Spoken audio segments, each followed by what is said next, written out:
Hey. Hey, Adora. Hey. All right.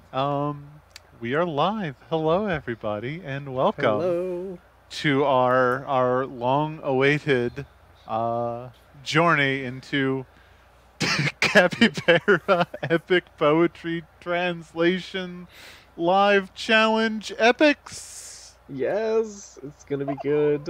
or This whatever. is, I believe this is our first time that we have one of the designers that we made the game with coming on to play with us. Welcome back, Ash Cheshire, who Thank is you. kindly donating their time to seeing if this, uh, I'm not gonna say monstrosity, this creation of ours, if it can indeed walk and talk as we had hoped, or This if it little will. friend that we have made. Yes. We also have joining us my dear friend Angela, who is a wonderful game designer and all-around excellent person, and published. Well, you've published your own poems. Do you have like a Well, I book or publish my anything? own poems, and also, if you look on the Rooted in Rights site, I actually am in.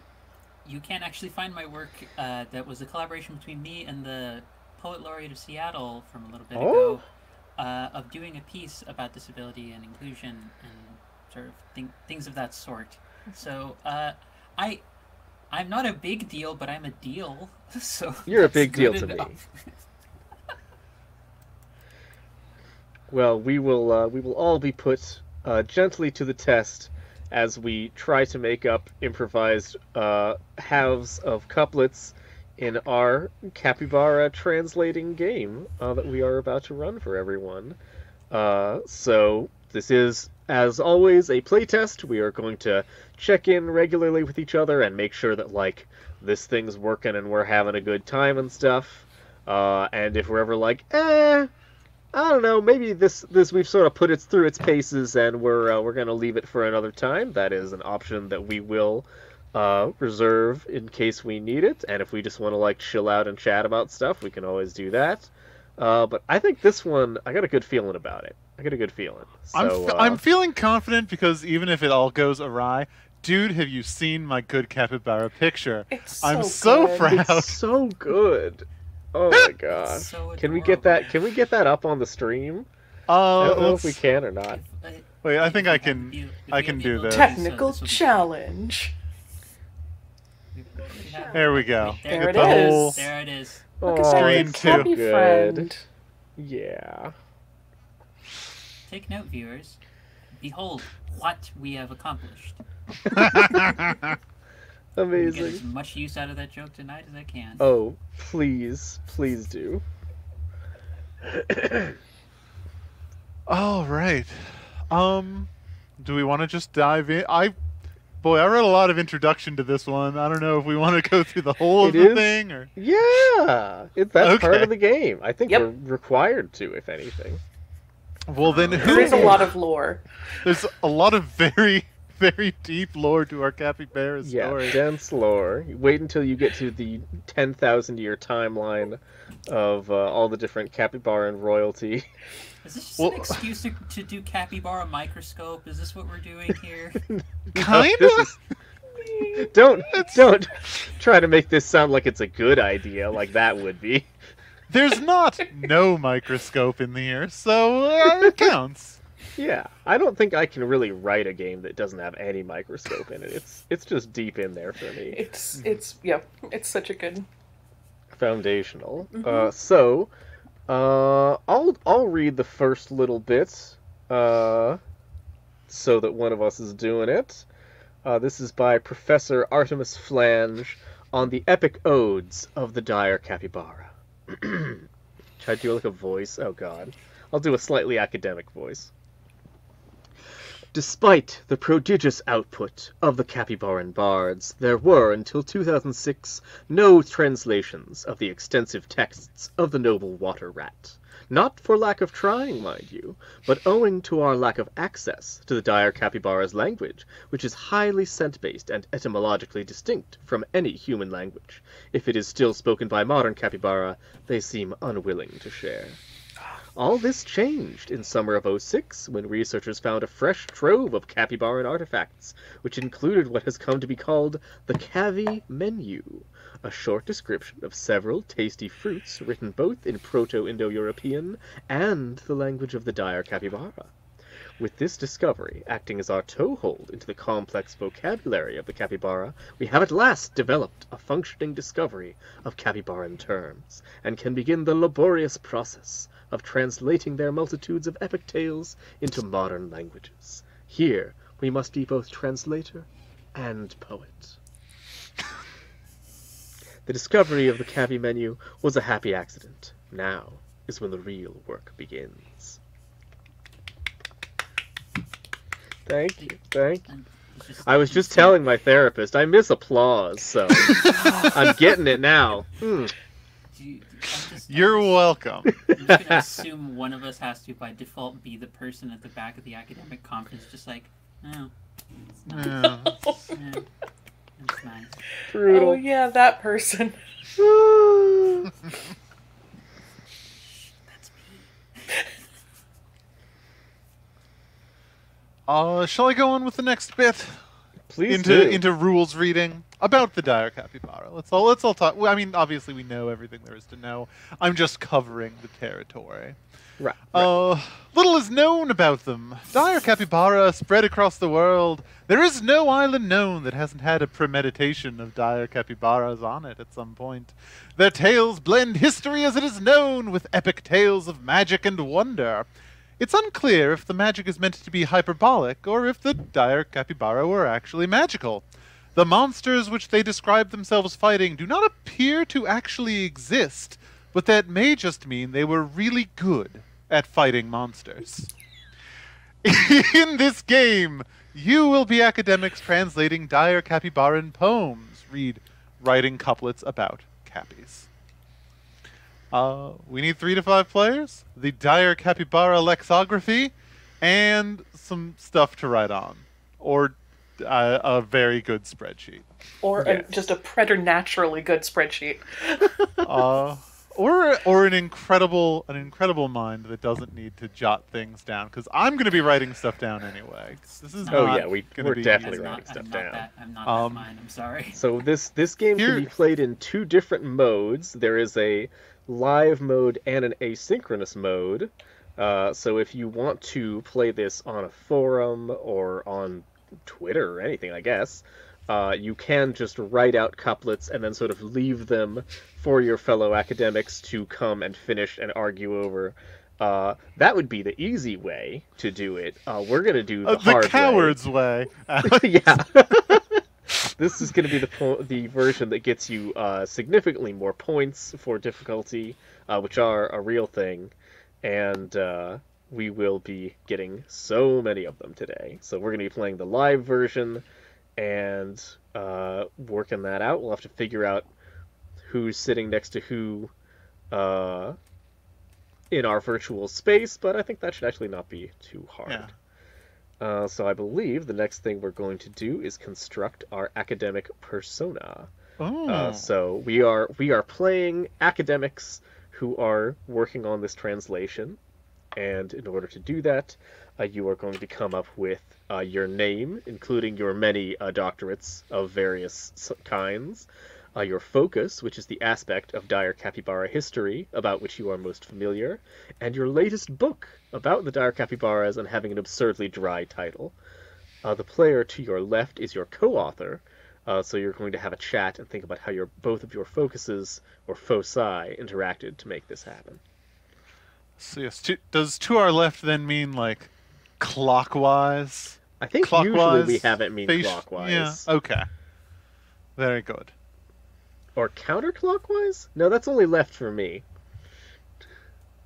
It's up for Ash, and it's right. Yeah, it's always not going to work for somebody. Yeah, no, it's... So we'll say the clockwise player. So for me, it's going to be Ash. For Ash, Okay. it'll be Angela. It'll be For Angela. Lara. Got it. All right. And I believe it goes without saying that your name should be ridiculous, like an academic's, right? That's just... Yeah. You know, like Professor Artemis Flange. That's really good. Do we have anywhere to write that on our sheet? Should we make like a spot over to the that side? would be That would be superb. Yeah, a if we could. smart thing to do. Yeah. Character names. It's so hard to get into the habit of adapting to, like, digital only. Like, I find myself always writing down, like, oh yeah, and then just, like, pass the piece of paper to someone. I'm like, right, you can't. You can't do that here. None of us can do that. Interesting. Ah, crumbs. Okay, so we've got names. We've got... All crumbs sounds like like an old, like, exclamation that a dire capybara would say. It absolutely is. Like, aw crap, it would just be aw crumbs. Aw crumbs. It's like, honey, you can't say that. You can't say that live. We're only allowed to say crumb. If you say crumbs, it turns into another word. It's too close to another word. That's great. Alright, so... I have made a little section over on the right for you to write your character name, your focus, and your latest book. And now it's up on the screen, so everyone gets to enjoy. Oh Guess boy. we might as well put us in order anyway, so we'll go Lara, Alex. There we go. Now everybody has their own line. Good, because I came up with a very good name and I'm ready to share it. Oh, Go. good. I feel like Lara should go first in that case. Agreed. Set the tone and the standard. I'm Dr. Caldecott Aberswift. Of course. Oh my god. That's very good. Thank you.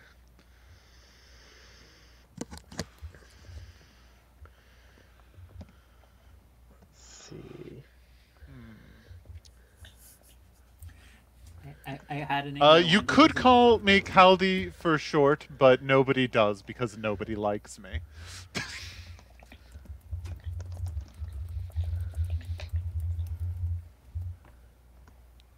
There we go. We're making this longer. Professor Thank you. Newberry Old Dumplingshire. Because I decided the opposite of Caldecott is Newberry, right? Oh. Yeah. I went with Professor Dr. McGillicuddy. Doctor is my father's name. It's very good. Very good. Very good. I just went with the simple standby that I use for NPC names in a lot of different games, which was I went for Dr. Alexia Ashcroft. You can call me Alex if you're my friend, which means nobody calls me Alex. Oh, that's so good. Well, then it will never be confused for my name. Perfect. Yeah, I don't know how to feel about being the only person who doesn't get her name as a part of yours. You got an Alex and an Ash in there. Lara And I'm in the Ashcroft. Okay, do you want me to make it Dr. Alexia Ash Laura Croft? Because I don't think you're Laura. You know I do. Yes. No, it's perfect. Or it's is the perfect. Croft part a subtle reference to Oh, Lara? the Croft part is it's a subtle nod to that Caldi Raider for of Tombs short. who we all love so much, You know what? and named ourselves you know what? after. I think you could make it the Laura part fit, because if you make it her middle name, then it works. Dr. Alexia Laura Ashcroft. It works. It's actually sounds The like a Laura name, is so- silent, says Rue. Says Rue in the comments. Yep. Okay, I also did not scroll up early. We have Mongoostagoo's and Capybaras. Oh, it's so good. A pox on both their houses. Oh, Very good. Very good. Oh. I'm If pulling you're up on the picture right now. Streamlab, you can click over to the little comments thing on the right, and then it will have the chat show up for you right in here, Oh. which is pretty great. and if you're me, you can just have the chat show up on the screen and block Angela altogether. The curse of being the last person to join the call. That'll show ya. Intrinsic momentum comment. No, wait, earlier. Oh, you the were the shitty last. clap. God damn it. Yeah, the chat on should screen not is It very sure cool. is. It'd be cooler if it showed up on the other side, but whatever. Streamlab, Streamlab, if you're paying attention, I have notes. We know you're listening. But wait, what are our focuses? Foci? Foci? Foci. Foci. Is it foci or foci? It's both of them at the same time. You need two people Got to a say lot it. of It's eyes on complicated. there.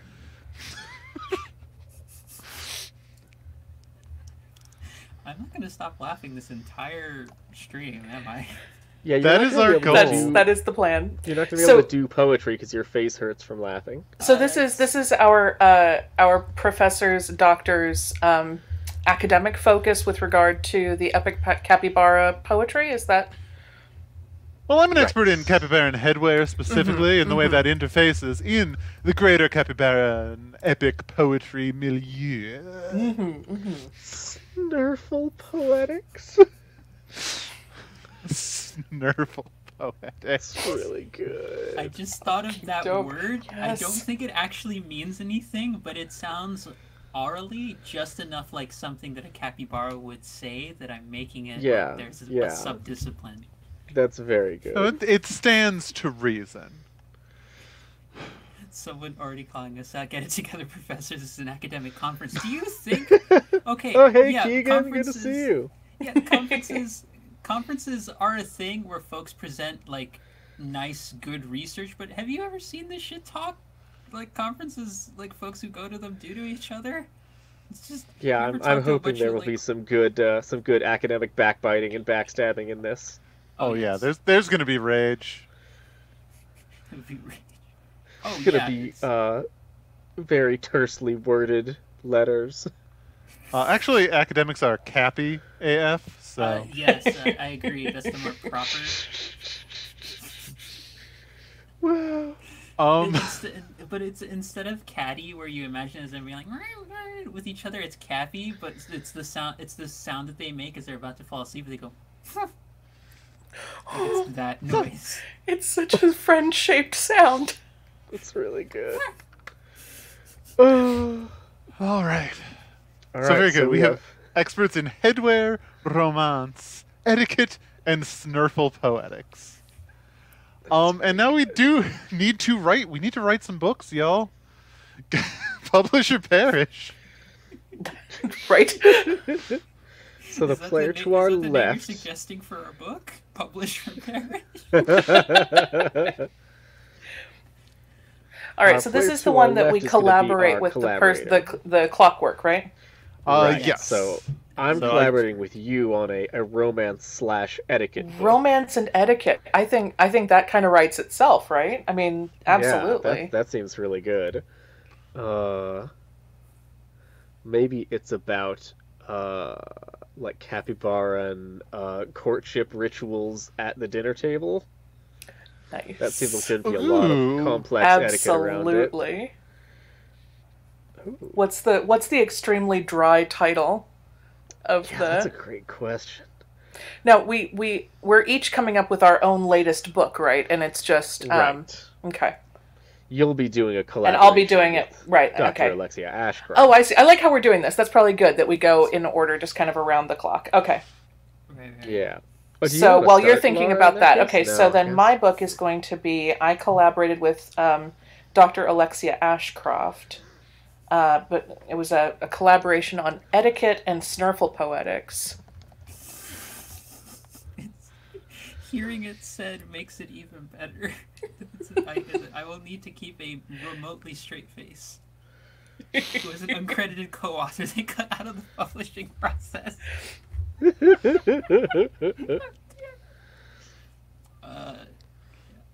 I don't know who's the most cappy among us to have done that. I want to say either me or Laura. So I think this is going to be a book that's about the etiquettes that surrounds like snuggle time between capybaras. Oh my God. And in particular the etiquette of how to handle like if you've fallen asleep or like accidentally nodded off and started to snurfle a little bit. There were extensive etiquettes around how to acknowledge that to the other cappy, what it means about your relationship and that kind of thing. Mm-hmm.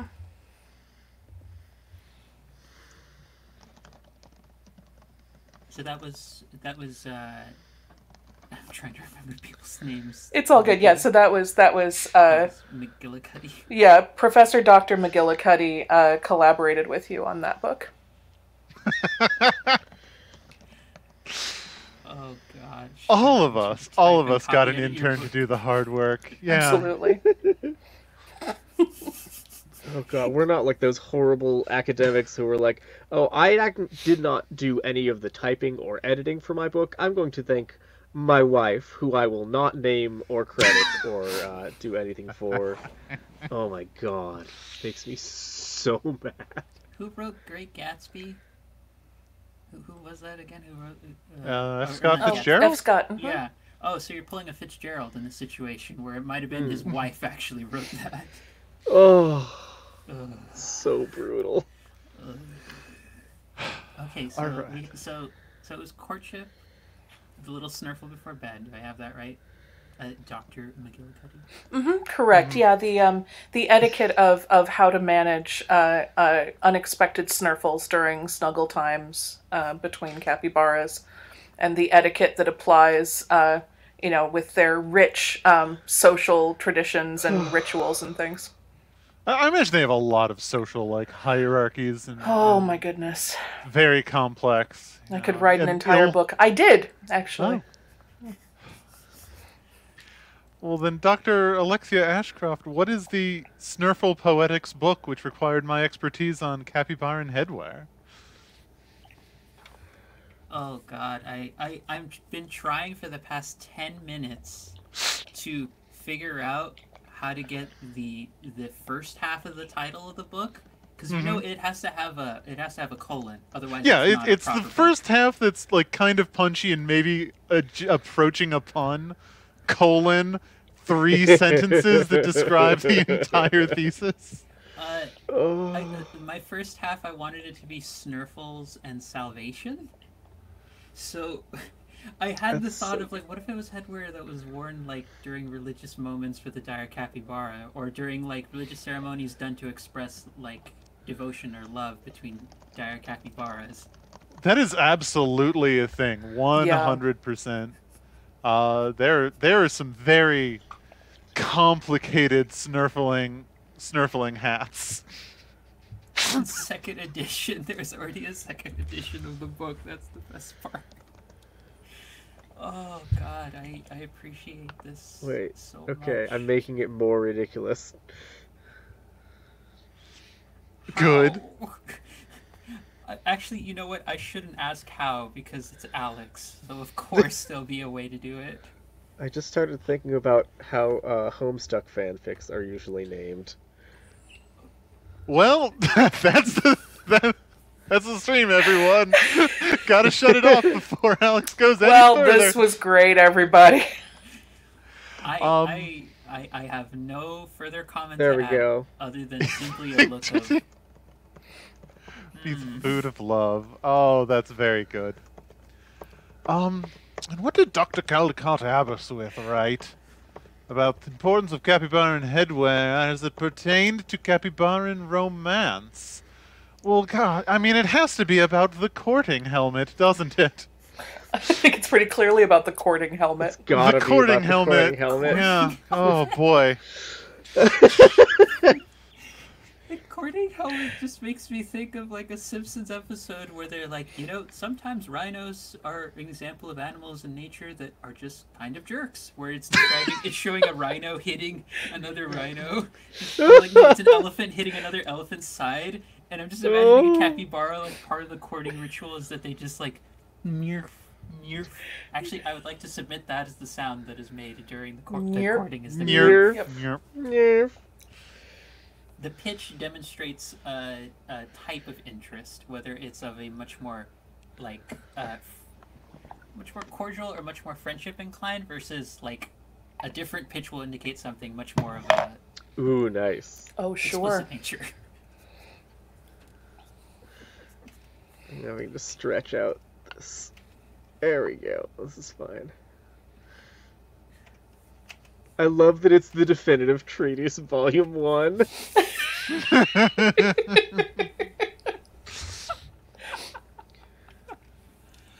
Oh god, that means I have to put the title for this, or are Laura or Alex handling the title writing? Because what you've written is amazing, and I'm so Oh, you Go for you can it. write your own title. I believe Indeed. in you. okay. Let me see. I'm trying to imagine how a courtship. Did you say helmet?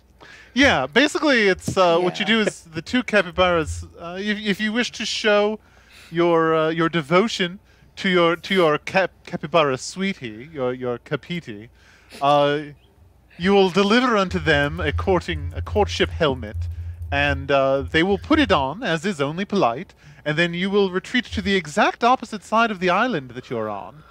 And then you will run towards the center of the island as fast as you can, hoping that they are doing the same.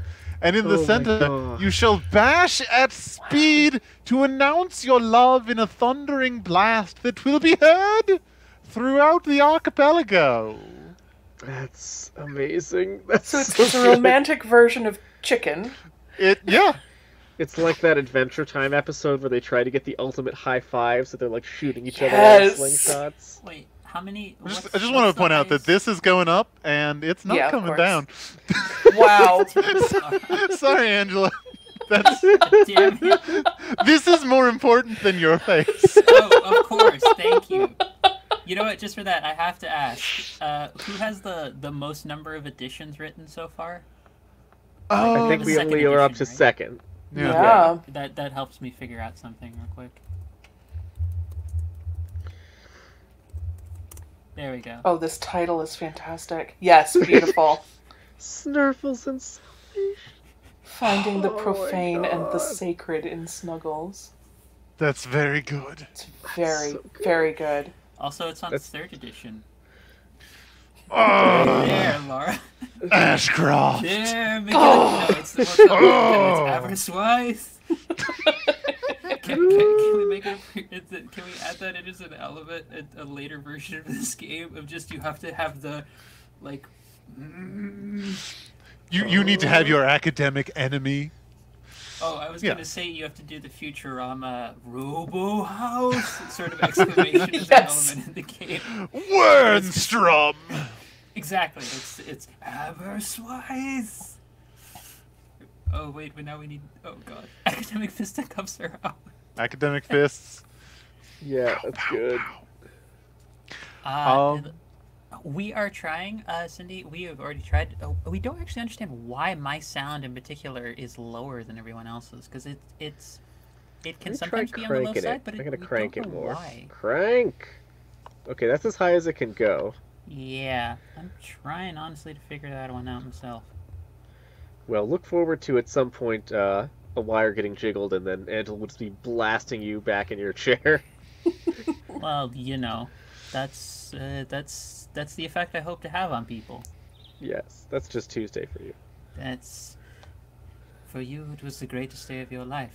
For me, just Tuesday. Oh, so good. Okay. I'm getting some interesting behavior on the sheet where it's doing like a giant black triangle. Is that happening What? to anybody else? No, I'm not seeing that. No? Yeah, as I'm scrolling left and right on my Did you invite Bill Cipher into your laptop again? it really seems like it. That's interesting. Well, I'm sure that won't matter later. Nah, it'll probably be fine. So what is our next step in the game now that we have all of our stuff? We are going to get 3 samples from the Dire Capybara lexicography, hereafter referred to as prompts. And we're going to be just using our random number generator in here to get your prompts. However, due to the vagaries of technology, you'll see that as I am clicking and unclicking this prompt checkbox, it just sort of re-rolls new ones for all of them. So I think the best way to do it would be that each of us can generate a few and then copy them and paste them into your own little spot or a different document or something. Or do whatever you want, man. I don't know. Listen, Yeah. I kind of ran out of time on this here spreadsheet. That's fine. This is great. This is perfect. Okay. You act like there won't I mean, be we could chaos fill them all that. in and then just go with the final roll. That would work too. I'm Yeah, I mean, okay I with think that. basically my notion is when you get to the point where you have to come up with a thing, just see whatever prompts are there. You don't need to hold on to a prompt forever. Also, I find it appropriate that Cindy adds in capybara cryptids affecting the spreadsheet. This, in fact, is what we came here Star. for. I would like to submit as a humble proposal, after many years of research, that the capybara cryptid be the foundation of our particular conference for this year. That is all. Oh. Ooh, May well be. interesting. I like that. It's So, an ancient legend of a creature that the capybaras once feared. Oh, well, I mean, that is sort of the next thing we need to do is establish Yeah, some solid. dire capybara facts. So, yeah. Oh no. in an order, every academic reveals an amazing fact about the amazing creatures known as dire capybaras. Man, I got some typos in this one. That's Whatever. We are the world's finest experts in dire capybaran studies, so doubtless we have amazing things to reveal. So yeah, everyone just give us a new and interesting dire capybara fact that we just don't know yet, that we're learning right now.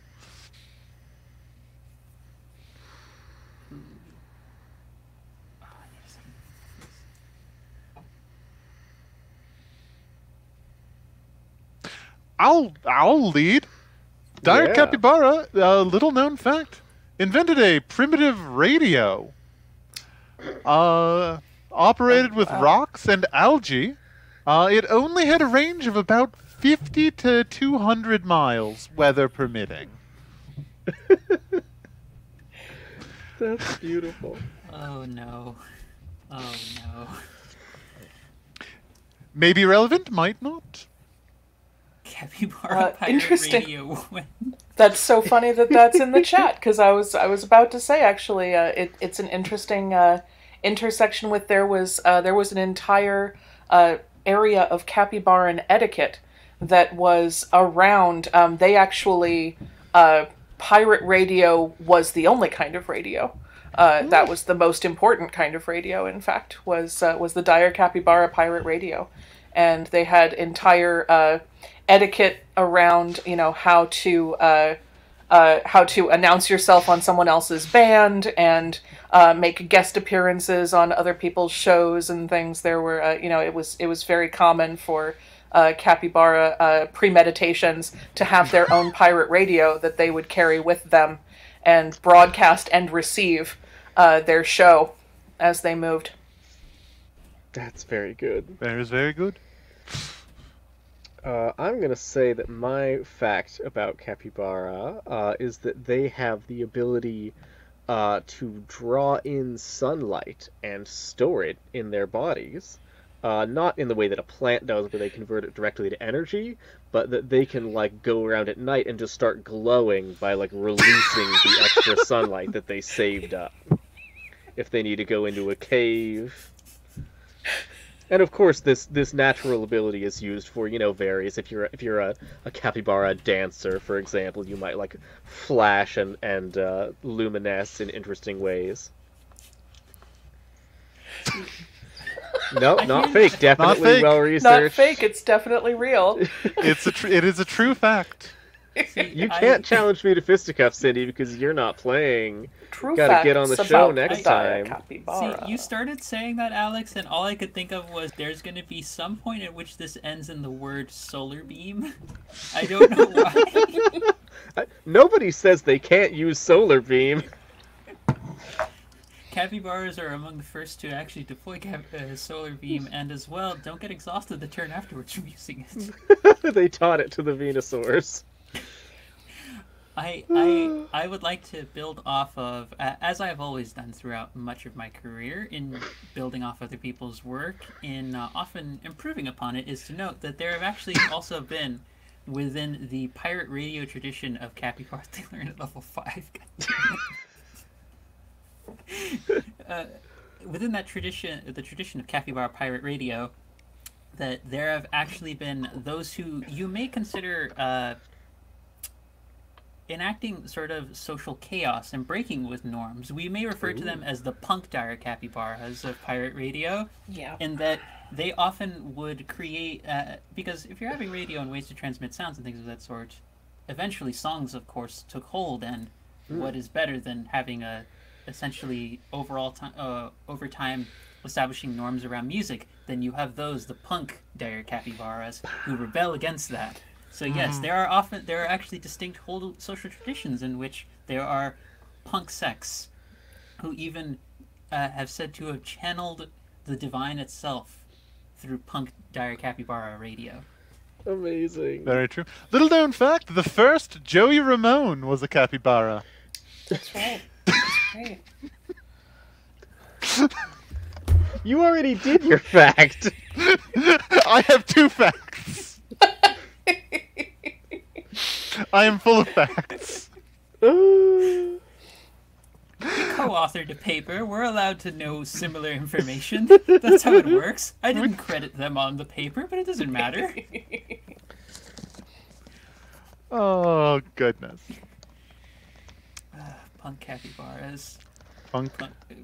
Capybara pirate radio. Solar capybaras. All right. Oh, Are we ready this is gonna hurt. to learn how to play? Because this was the easy part. Was it I'm really just that gonna put- easy? Ash, what was your Cappy fact? Oh, I'll just put it in here that Drop it in there. each Thank you. premeditation had their own Yes! radio station. That's so good. Yes. The radio, amazingly, battery powered, not solar powered. It would have been so easy for them. It would have been too easy for Too them. easy, and they weren't willing to do it that way. Yeah. I love that. Dire capybaras, in Not contrast to solar typical powered. chill capybaras, far more prideful and far more inclined to take things like that as a challenge. Capybara don't do what's easy. No. No, they do what's right. Amazing. Maybe. It's academically profound. Speaking of the academically profound, for our gameplay, They do. That's what they do. the player with tenure goes first. Oh no, which one of us has tenure? I mean, I kind of feel like whoever got their book to the 3rd edition, that sounds pretty tenured That's to me. pretty tenured. Yeah, that seems right. That holds up. No, I have to actually start this. Yeah. Sounds Well, like Dr. welcome to tenure, Ashcroft. baby. I've already ruined my own fur in this process, as opposed to like shooting yourself in the foot. I ruined my own fur. Ruined your Ruined own your fur. own fur. That's so good. Okay. It's a capybara saying. All right. So, since you have tenure, you are going first. You are going to translate the first line of this epic capybara text, which we metaphorically have in front of us. Here. And to translate the first line, you will write the first half of a rhyming couplet. As it's the first line, the good news is it doesn't have to rhyme with anything. It just needs a strong meter. Cappy Poets played willy-nilly with metrical rules, so iambic pentameter, trochaic tetrameter, double dactyl, follow the dream of your heart. However, you must pick one of these capybaran prompts. Whichever 3 happen to be on your screen, you do need to pick one of them and use that word in your poem. Now, the translation, that's very good. The translation associated with that prompt is sort of an accepted translation. It may not be accurate. You may end up varying what we think this word means. That's part of academia.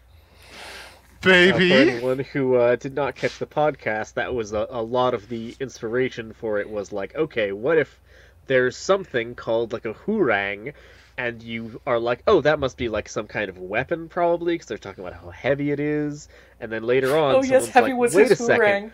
what if a hurang is a boat? Right. And you're like, ah! So we'll see if we have any startling revelations like that, or disagreements over the meaning of a word. And of course, after you or as you present this line, you do it with as much marginalia as you want. You just you bloviate your way from one end to another as you justify your translation. Marginalia is expected to vastly outweigh the line itself. So the Probably goal is to take one especially of when these we're in prompt the words asynchronous and then version. write a couplet about just that one?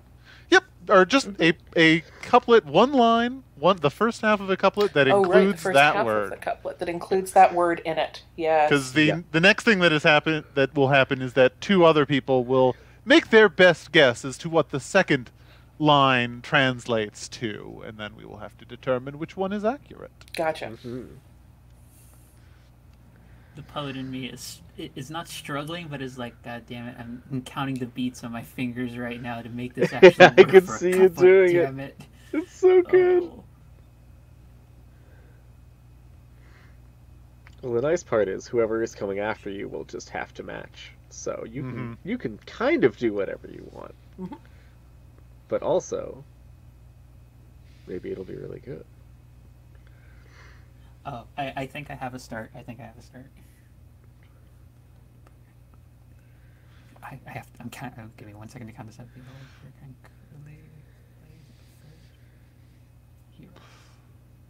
That's absurd, but I'm going to go with that. Okay. Beautiful. Let me move this over and get this going. So let me see if I can get this right. Type down.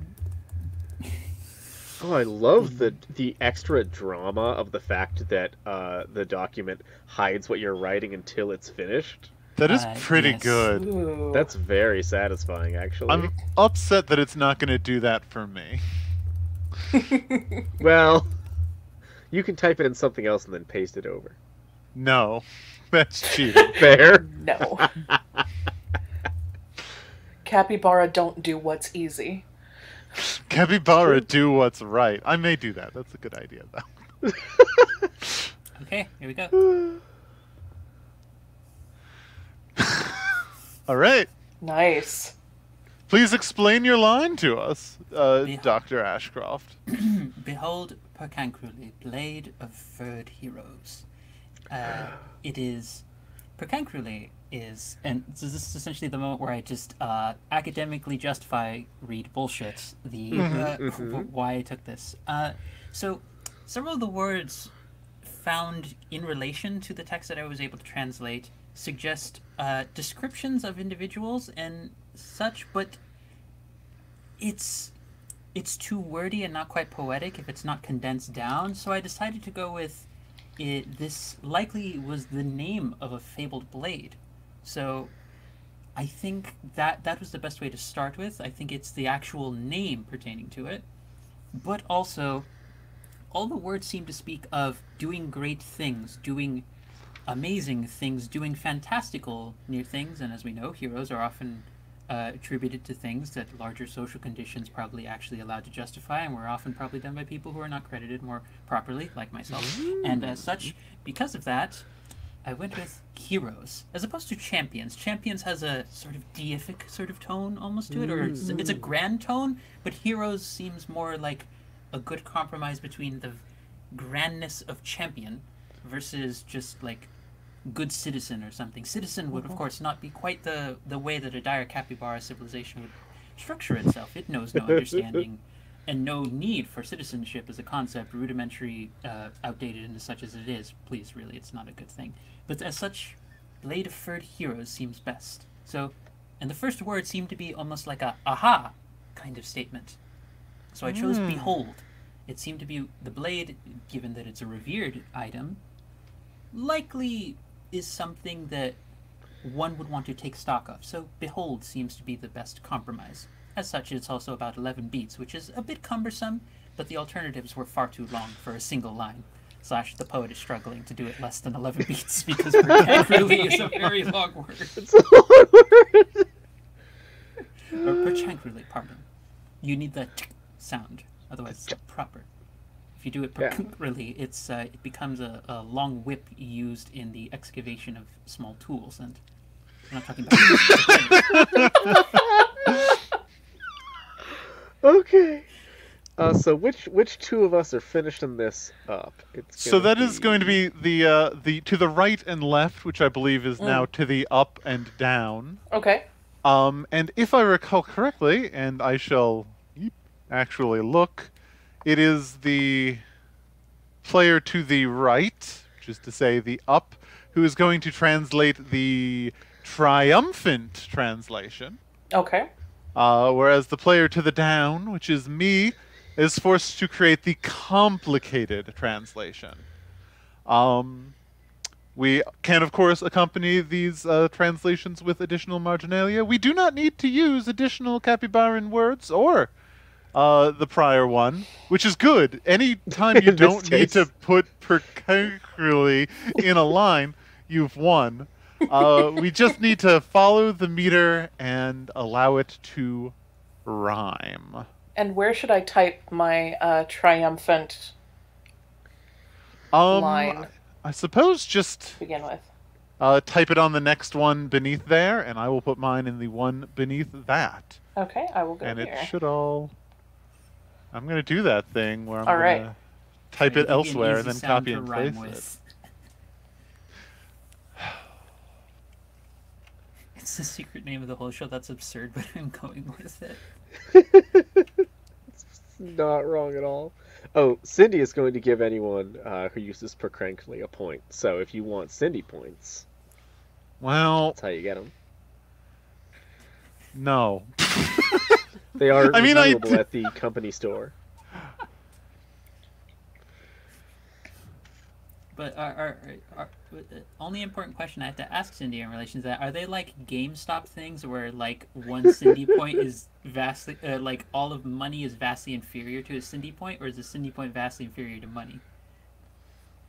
That is an excellent question, yeah.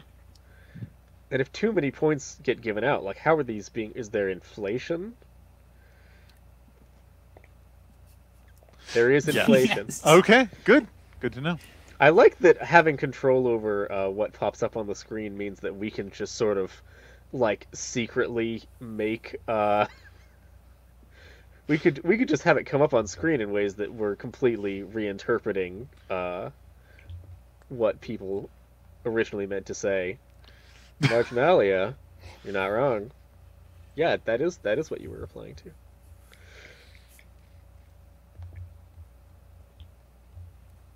So just look forward to any of the things that you've said being taken out of context. We're monstrous. Now that I realized I had that power. Well, I have translated my line, although I should wait until my cherished colleague, Professor Dr. McGillicuddy, has completed their work. Or perhaps I should just yammer on about mine. All right, there we go. Oh. Oh. I don't think we have an order for which one of us gets to present first, so do we want to fight about it? Oh, probably. I believe the tenured professor, who obviously has the better opinion solely by nature of being tenured, should decide. I would like Dr. McGillicuddy to present their findings first. I'm quite intrigued, as we've worked previously on things before. Indeed, and it is a pleasure to see you again. So as you can see, I have completed the translation of the second half of this couplet. This was a particularly lovely couplet to translate because of the you can see the synchronicity between behold perchancrally and betwixt the strongest teeth. You know, there's this wonderful, really, I mean, they were excellent poets. The meter matches so nicely, as well as some of the alliteration. Truly excellent work. And of course hath felled our foes. That this sword, this blade of the furred heroes, when held between their teeth, you know, there's the sense of carrying it aloft in pride. Well, I see where my colleague has obtained their opinion. I do hate to point out that it is incorrect in almost every respect, but if I may, I understand that the translation of strong teeth is a bit confusing because the capybara did, of course, consider their paws to be the teeth of their arms. However, These are my arm teeth. my arm teeth. However, I think you will find that a closer examination of the context suggests that when this poem was inscribed, it was during the 7th Dire Capybaran era, a point in which tooth wielding had fallen well out of favor.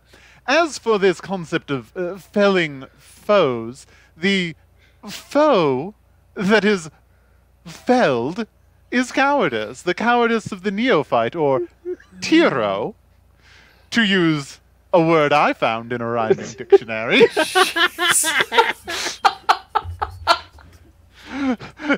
Tiro, noun, neophyte, or beginner.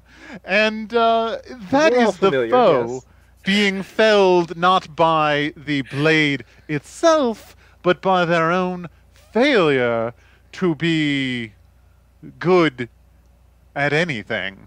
Their own cowardice, really. I mean, is there a greater failure for a dire capybara than cowardice? I think not. Just imagining that this is happening and just Ashcroft is just at a food table and is just like it's just like slowly you just see like more of just like to someone who's nearby. It's just like you just leave the bottle. Just leave it. It's gonna be a long afternoon. This is my life now. Oh, boy. Please do. You are welcome. My voice is free to the world. So which one of these translations is correct, Dr. Ashcroft?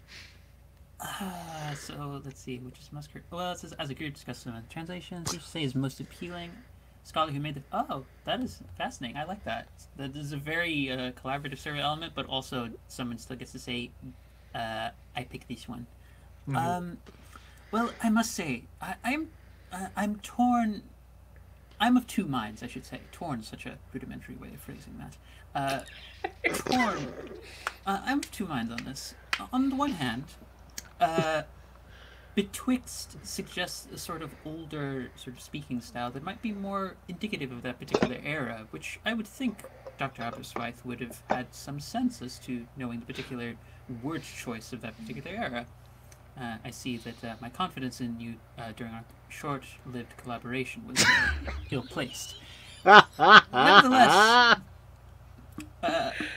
Cowardly Tyros, however, does suggest the sort of emotional core, which is, for those who have taken the time to browse through and, of course, read the entirety of my recent published works, would know that emotional cores are quite vital to the kind of poetic nature of capybara writing. So, I'm of two minds, but hath felled suggests such a... There's an element of romance, and there's an element of more subtlety that I think Cowardly Terrace does not quite capture. So I think I'm going to have to go with betwixt the strongest teeth hath felled our foes. Seems much more appropriate in this scenario. Oh! Subtlety, dear. Subtlety. It is gratifying to know that in this academic time that the subtlety of truly careful craftsmanship can still be well recognized among our peers. With gratitude. One loves to see it. One does. This is the evening of we all become refined British assholes. Good. It is the impression to do when you're going for that kind of shade. Mm-hmm. All right, so what happens now, Lara? Well, I mean, since I didn't win, it's clear that the game is broken. So I guess Right. So obviously we're done now. Okay. No. So now we have our first couplet. Very good. Beautiful.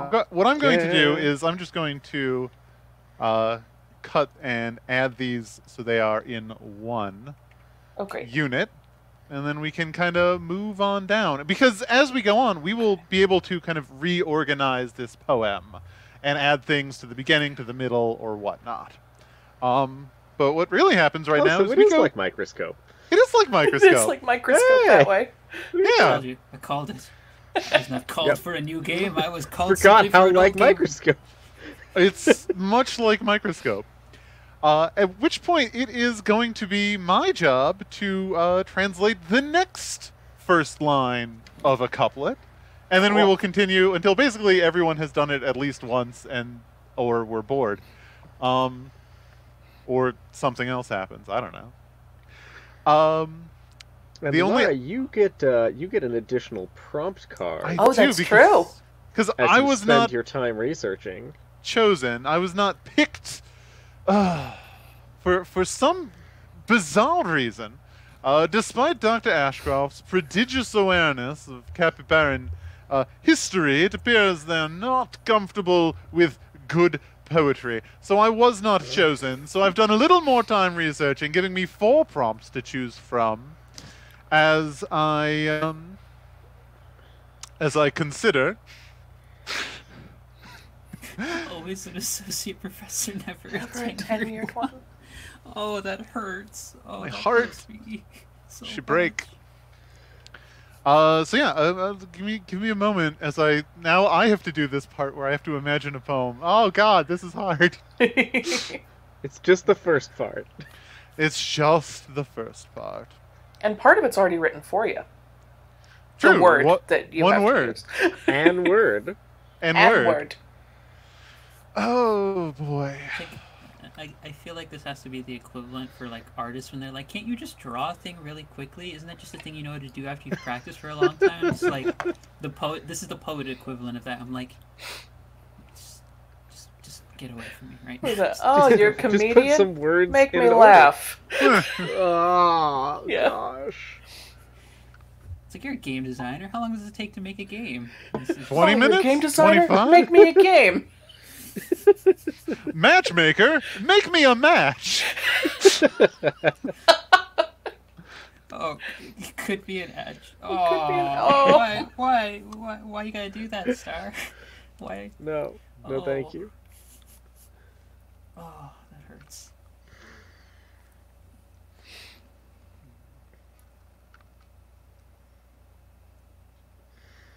What's another fun dire capybara fact that you know? Professor Dumplingshire. Ooh, I should get another one. I think you're right. So the dire capybara actually have a 5th leg, but it's invisible. So this was not noticed when people were looking at ancient capybaran inscriptions, cave paintings, and even statues of them. But they do have a 5th leg. It's not always on the bottom of the body, so sometimes you'll see a capybara walking, they'll have like 5 footprints, right? And people were very confused by what was going on with this additional occasional footprint. But for capybaras, it might be like coming out of the side of their head going off, or like growing out of the side of an existing leg. So it can be sometimes useful and sometimes kind of vestigial.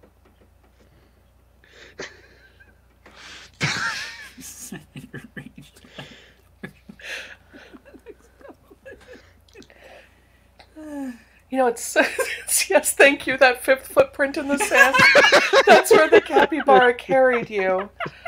As an ex-Catholic, I appreciate that one far more than you realize. That was my favorite one. You all ever hear the Discordian version of that for fellow Eris worshippers. What's the So the goddess Eris and her believer are walking on the beach, and then later on there's the one set of footsteps and such, and they say, "What the heck, goddess? Where were you? Why did you abandon me?" And she says, "No, no. That was the time that we both hopped on one foot." Nice. I kind of like that, actually. That's good. Attention, attention, attention. Indeed. Oh. Yes. Wow, we really don't have anything made of glass. Ting ting, ting ting ting ting ting. Yes, it has come time for me to present my analysis of this next line of the Capybaran poem, which, as you all know, was found near the first, in that dark cave, some miles away. Did I have a voice for this character, or am I just going Yes, mad? this is the same one. This. You're still doing it. Remember, everyone, you can be rest assured in knowing that here you can find consistency. Consistency. It's our watchword. Oh boy. Let me begin by reading the line and then explaining. Alas, the Hambing's arcane spectre wrought yon Perkin Ruli's hilt to rust. A bit of an odd line, a bit of an unusual one to find in Capybaran poetry, which so rarely mentions decay in any form, let alone rusting. As we all know, the natural oils secreted by the capybara did keep most metal gleaming and shiny at all times, which is why the word for rust is in fact just a drawing of a shaved capybara. That one was a long translating endeavor, I can assure you of that. Anyway, as we all know, this Hambing defines a sort of a mysterious, I don't know, you could even call it a sort of a trickster villain figure, to the greatest extent that the capybara had a devil, this entity that was lost, ne'er to be found again, some sort of person or god figure that had to be disposed of, and yet, as we can see, it appears that despite being gone, I don't understand, Professor Cindy. That's the way the word is pronounced. The devil. The devil, the Beelzebub.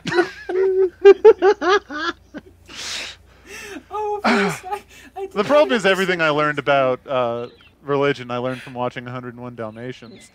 I heard the word devil. I couldn't tell whether it was a different pronunciation of the word devil or Corella devil. Both worked in this context. It all works. Yes, in fact, Cruella de Vil, a modern incarnation of the Hambing, notable for shaving animals just to remove their oily coat and cause their metal stuff to rust. Exactly. And so the arcane spectre wrought yon Perkin Ruli's hilt to rust. Yes, quite. Oof. Okay, so our next translators are going to be... I will be doing the complicated Yes, and translation. Angela, the triumphant.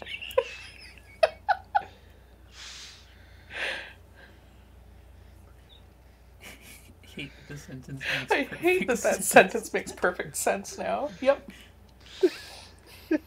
Oh. Oof, boy. This is hard. Pro tip, true story, everyone. Vamping is hard. Yeah. Dr. Aberswith, while our colleagues proceed Professor with their McGillicuddy. translation, I would be very interested, very interested indeed, to discuss more about the Hambing with you. Of course, I know just about everything there is to know about the hambing. Well, bearing certainly. in mind that is not much. Oh, Dr. Caldecott. In particular, I was curious about if you had come across anything in your headwear research. Oh, as if perhaps there is a bit of headwear meant to Perhaps a represent. sort of representation, or to have an apotropaic sort of effect, you know, to drive out the hambingness whatsoever. Oddly enough, there was nothing to drive out the hambing. There was a hambing attracting bit of headwear meant to cause decay and rust. Was there indeed? Yes, there is. It was sort of worn as a rite of passage, as the bravest and mightiest of the young Cappies would see how long they could bear to even keep the thing upon their wee little noggins. Oh goodness, what was the name of this hat? It is a bit of it's a bit of a mouthful to pronounce. I believe it is called a trill bee. Oh, the trill bee. The trill bee. I've come Yes. across this in my etiquette research, you see. And when you started talking about that it was to draw rust towards oneself, it began to sound familiar. Yes, indeed. There seemed to be a question from one of our esteemed colleagues. Yes. Am I tapping into the one directly below Hambing's Arcane Spectre line, or the one after that? The one under that. The one under the one that's under Hambing's Arcane Spectre line. Gotcha. Yes. Yes. Okay. That's my favorite reaction that anyone ever gives Just me. your name in all caps. Oh, I love just having the the implicit, all "How caps dare name you." response exactly. Means you're doing your job.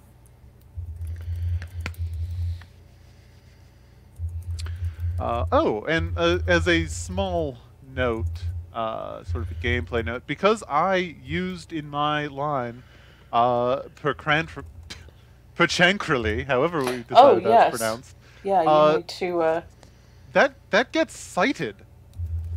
So I'm just going to, in this case, how am I going to endure this? I'm just going to start tracking citations here.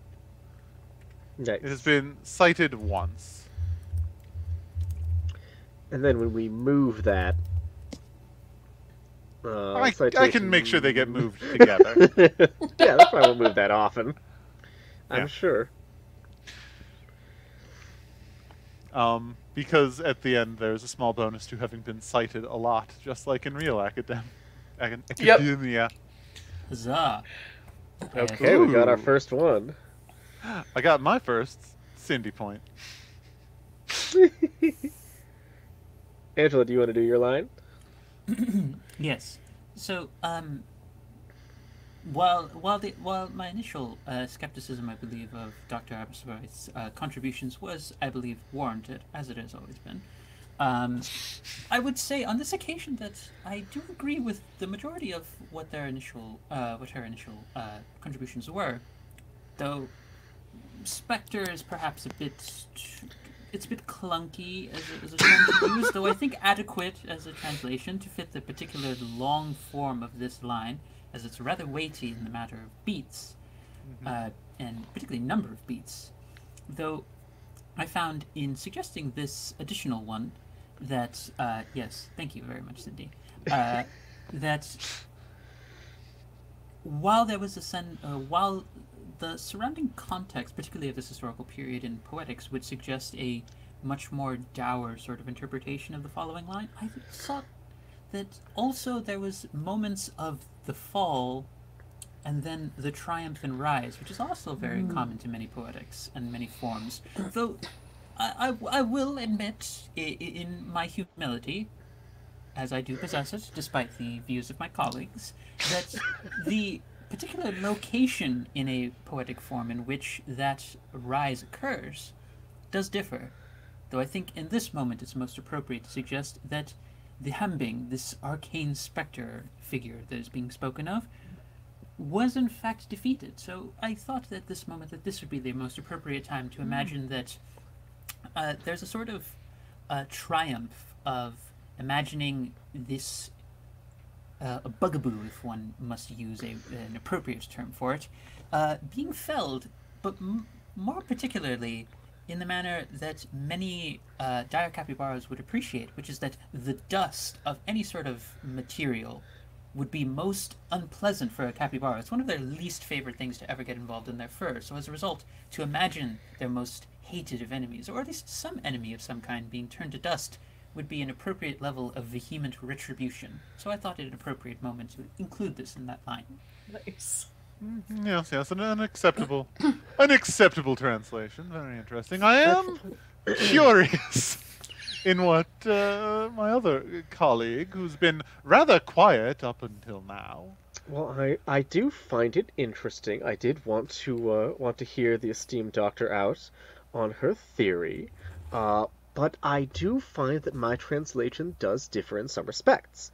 In the matter of the dust and the great revulsion of the capybaras towards this, I find that there is much merit. But in fact, I have translated, especially the central part, quite differently. You see, there is, of course, the period of rise and fall in the epic poems, but there is also occasionally a period of what I am referring to as a sort of antithetical rise. One might say a fall followed by an even steeper and more calamitous fall. So, my translation shows, in fact, the catastrophe that is a result from what appeared to be a victory. Alas, the Hambing's arcane spectre wrought yon pulchrin cruelly's hilt to rust. Before the eyes of friends and foes alike, the hilt was turned to harsh and swirling dust. And of course we remember from the previous line, not only has it rusted, now it has invaded the very air, the lungs of our poor dear capybaras as a harsh and metallic rusted dust, carrying with it dangers of tetanus and who knows what else. So this, I think, is not merely a victory, not merely a defeat, but a danger of great and ongoing scale for our poor dear cappies. Heaven, yes. Very interesting, very interesting. I must compliment my noble colleague on getting many of the aspects of the translation correct, but it can be quite difficult. And I think that we, as modern scholars, often expect, nay, are primed to look for a happy ending, but the capybara considers time on a much larger scale than we do, and that's something that we should really make clear in our deliberations. Yes, I do suppose it occurs to me that certain scholars have a tendency to attempt to appeal to more modern eyes. One could say they're less interested in an accurate translation because they're so distracted racking up the Cindy points or whatever. One could say that, yes. It would seem that other scholars, in their haste to give the complicated context and social structure of the capybara at this time, seem to have also lost track of brevity as a matter of how one approaches poetic form. Brevity is much more common of the capybara.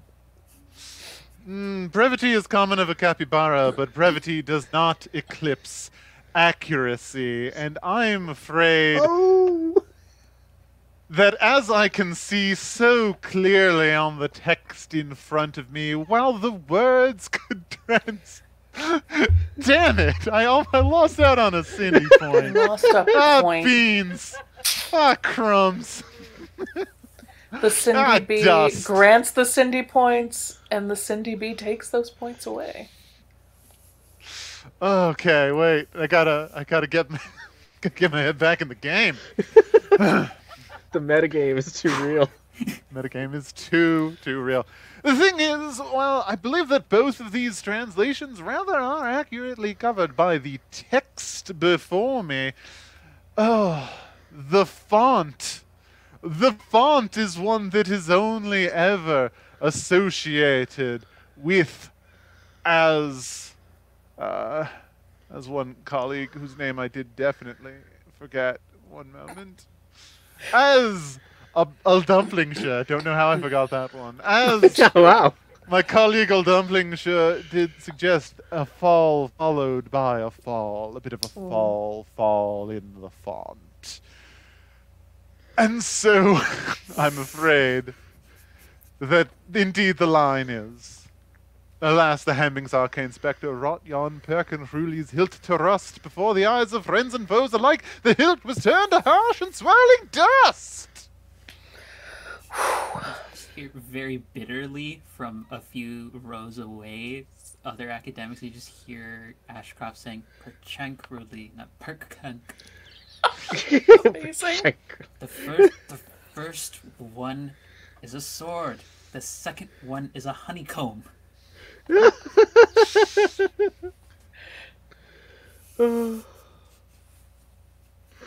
right.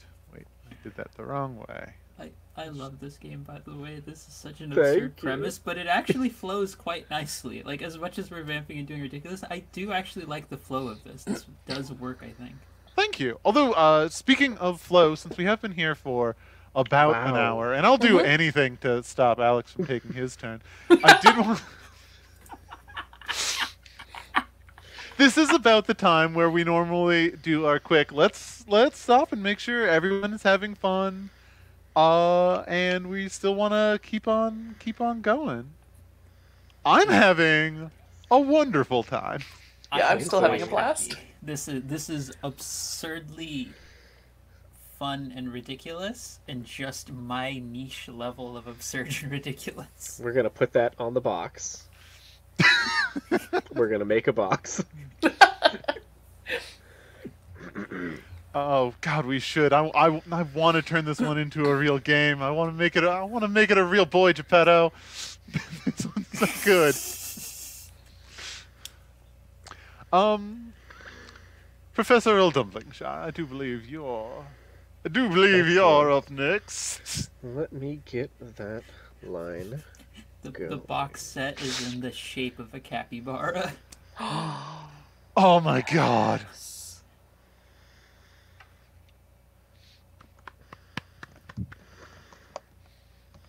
Honestly, if you were to turn this into something, I will happily write a poem of some kind to accompany this. And if you give me any sort of inspiration outside of just us doing this, then I would happily...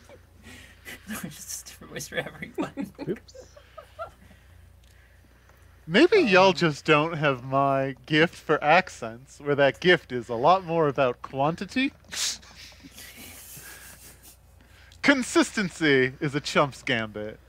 The real heroes of the world just do as many accents as they can possibly bear.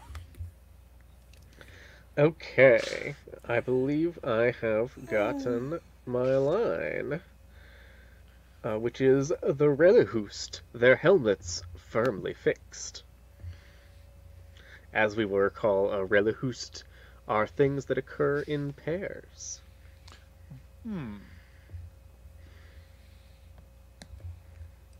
Any more marginalia to convey? Oh yeah, right. Professor? More stuff. Well, Yeah.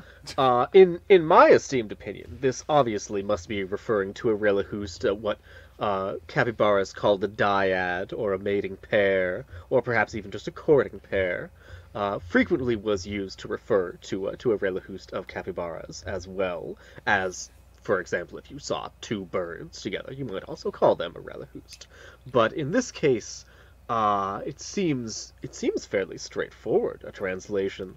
The only reason for a Relihoost to affix their helmets would be to begin their mating charge, and seek each other from the farthest point to the nearest point, as they say. Damn it, Star. It's very good. It's very good. Don't remind me JSTOR is a thing. I'm having flashbacks of $90 and $120 listing articles. Yup. So let's see that because I am below you in the lineup. You are going to do doing- the You- I'm complicated. doing the complication. Well done with having the directions represent the arc of the story. That's good. What's Okay. cool is that was so on purpose. It was You have so on no idea. purpose. So Yeah. on purpose. Definitely So- thought about it being vertical. So, who were the two who are involved in this one? At this point? I will be writing the triumphant next line. So you get to take a nap. Angela, Excellent. you got all the time in the world. Just remembering Kate mentioning multiple affairs is like, is this the part where I have the affair? Yes. As the new capybara facts. That is a good prompt. I like Ooh. that. Let me see. get it. While there's an association for many of sort of notions and associations of Gregorian chant happen to go to a particular monk sort of sect, in actuality, many of these original sounds came through mimicry, in fact, of certain dulcet tones that were made by dire capybaras in particular. There was a sort of like, sort of sound that, in the attempt to try and mimic that kind of sound, there was a discovery of the changing of the vocal cords that such enact in order to make the sort of sound that is common. Oh wait, sorry, I'm thinking of Mongolian singers. That doesn't matter. It's academia. You're bullshitting. Yeah. No one will remember this paper in 30 years. And if I recall correctly, the style was largely popularized by the capybara and pirate radio band Gregorian, Yes, which exactly. the monks later named themselves after. We refer to many of those who the common term who were fans of those who followed the Gregorian tradition were known as Gregors, and in fact you would find a curious sort of line of, not quite evolution is not the right word for it, but I will use it here for the purposes of getting my point across, that the figure most beloved in a cinematic sense, holding as the assistant to one Dr. Frankenstein of Igor, is in fact a corruption of this original term of Gregor. Oh, So as you can see, the dire capybara have had an influence on much of culture and writing, and even cinema. Of course, what would our world be without them? One shudders to imagine. Terrible thoughts to even entertain, and in fact, Ooh. it is only with the capybara that we are even able to remember such delightful sounds and noises, such as nymph.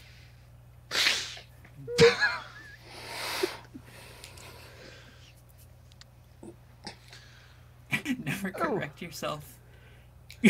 Your voice is so authoritative here that I keep forgetting you're making this shit up. See, that's the part that comes with just all caps screams. That's the way that you actually tell lies. It's not by trying to remember all the correct details. It's just by being authoritative. 14. Wow. I think it's the commitment to sound that is helping me in this case. What? I gotta do to earn these city What is this points? inflation? I don't know. I made up don't an like it. invisible leg. Oh. It's a commitment to sound. You heard it here first. All right, we have some translations. If we could ignore all of this Hufflepuff here, we do have some translations to submit. Cindy, is a slight before our colleagues get into it. Cindy, the slight correction is miff, not milf. It's a fifth sort of sound at the end, not a oof. If it's a woof, then that sort of gets it into the more dire wolf range, of which we do not speak its name within the hallowed halls of academic research pertaining to the capybara, for it's one of the most foul and terrible enemies of the capybara. An unfortunate sibling that doesn't get along with its older brother. Yes, it's like it's EPH actually. So it's the F sort of sound that you get from an if. Like imagine the sound that you get out of laugh, but it's EPH, so if. So MYEPH. Anyways, before I continue vamping, there you go. Yes. Correct. Thank Oh. you, City. Colleagues, if you were, I'm certain you Yes, have something of substance. Of course. Professor McGillicuddy, would you be interested in taking the first crack please, at this? no, please, you. Oh, very well. As we have heard, the roly-poly, their helmets firmly fixed. Obviously, as we can all tell, we're entertaining the main courtship ritual of the capybara, the near to far, about to do the, or perhaps having just performed the, sort of the bashing of the heads together, getting their bang on, to use a slightly more capybaran terminology. The isle rejoiced to hear their blessed tryst, for indeed is there a greater moment in the lives of a premeditation of capybara than to hear from the center of their island that great thwacking caw that indicated, yes, a love has been made on this day. A resounding claw. Thank you. Kapow! The thundering sound of love betwixt two capybaras was indeed the greatest of sounds recorded in not just this poem, but many of its sort. Why, it is suspected, though not yet confirmed, that all of the punk pirate radio music performed by the capybara did have its percussive soundtrack obtained through recordings of capybaran lovers banging heads. And perhaps other parts. I wouldn't know. You weren't there. If only. If only what I would give to see a capybaran love making firsthand. Would that this lectern were a time lectern.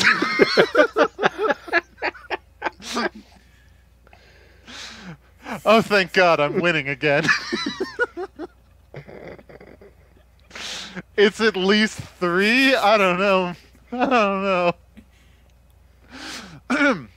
But of course, that's merely my learned and considered and accurate opinion. I'm sure It's Professor just a Dr. theory, McGillicuddy an has academic theory. has some nuance that they may wish to foist upon our feet. Well, it is understandable, of course, that my esteemed and well-read but differently specified colleague, Dr. Aberystwyth, would not necessarily understand the intricacies, the ins and outs of some of the etiquette-related euphemisms that the capybaras would often use, and unfortunately, the description here that my colleague has translated as the island rejoicing, is unfortunately a euphemism for great cries of grief. The capybaras being a very brave and lovely group that wish to highlight their strengths, will often use euphemisms along the lines of saying, that we were rejoicing when in fact they were in deep grief together. That the rejoicing was the celebration of the relief to come. And so, of course, the roly-poly, their helmets firmly fixed, but grieve. For you see, I'm surprised, actually, that my colleague missed the reference to Hambing's helm, because an innocent by Hambing's helm was trickst. You see, one of the two lovers was handed Hambing's helm instead of the courtship helmet. And unfortunately, this means that the great clash that the island heard was that of Hambing being, well, perhaps we shall find out, but at the hands of an innocent, something truly apocalyptic may have happened. I do Word. wish to just add one note to your translation. It is just a small thing, just one slight question. Trickst? Yes, I thought you might get hung up on that. Now I know Please, one I'm thing. very interested to hear. I know one thing about dire capybara. That's not true. I know so many things about dire capybara. But I do know one additional thing about dire capybara. And this has been, by all accounts, a universal truth of their poetry. And that is that it translates into English extremely grammatically. And yet here we seem to find ourselves with an extra S in the otherwise perfectly common word tricked. Now I'm not opposed to a slant rhyme now and again. Oh dear, I have my slanted colleague. rhymes when I was a young child. Oh dear, my colleague is unfamiliar with the capybaran word to tricks. It is similar to the human word trick. In fact, we can trace it back to the Proto-Indo-European tricks, which means to trick or deceive. I would also add, as while my opinion is not necessary on this matter, I will most assuredly offer it as some nice clarification for this matter as well. That Please Dr. do. McGillicuddy also does offer a valid point that I will add to, in that tricks as a common verb usage will also at times be employed to stand in at times for words that might indicate a more malevolent figure who embodies tricksterdom. So one might at times take more noun forms and place them into a sort of verb sort of conjugation form. So tricks would be a perfectly valid term. And as well, I don't believe I need to remind Dr. Aberswith that there are in older usages of even our own language of English, which of course we use for the mere sake of the fact that other languages would be far too tiresome to explain to others because of the lack of understanding of them. Clearly. But yes, tricks is English, perfect. truly the lingua franca of our time. But yes, it's a perfectly understandable, perfectly sensible, older perhaps usage. I mean, to redeploy it in the common time might be a bit crass, if one is so inclined to be that. Well, I'll make that sort of judgment. And of On my course, own it recognizance. is Thank you, rather Doctor. our job to not be crass. We are both translators and poets. It is essential that our translation be beautiful. Oh, Yes, crassness, beautiful, but also meaningful.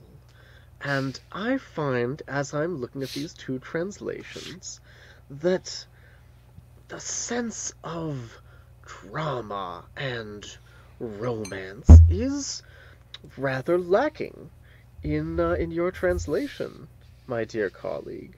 The isle rejoicing to hear their blessed tryst is simply what one would expect to come after the other line, and I don't know if the bards of the epic Capybaran tales would have spent an entire line to divulge so little information. This could have been easily inferred from the preceding line. I think that if we are to imagine that they were using their words as carefully and as meaningfully as possible, there must have been something more to this second line, and I think this dire reversal of fortune, and especially the mention of Hambing's helm, with Hambing itself coming up earlier, or A perhaps later, for citation all to we know, in the Aberystwyth's piece. work, I would like to point out.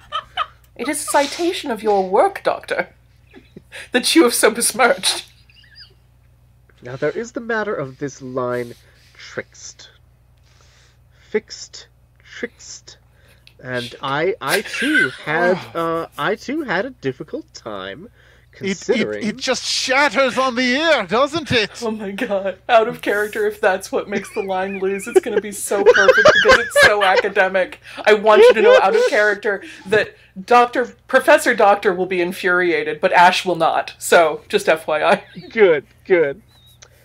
I admit I was not aware of that form twixt being used, as you have said, both as noun, verb, and adjective.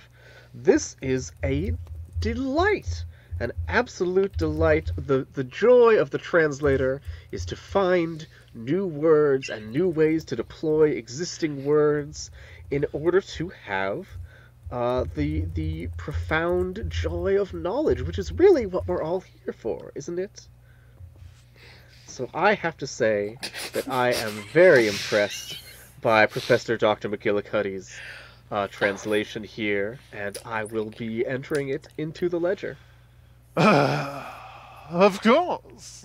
It is always Very gratifying reasonable. to have quality work recognized by my true peers.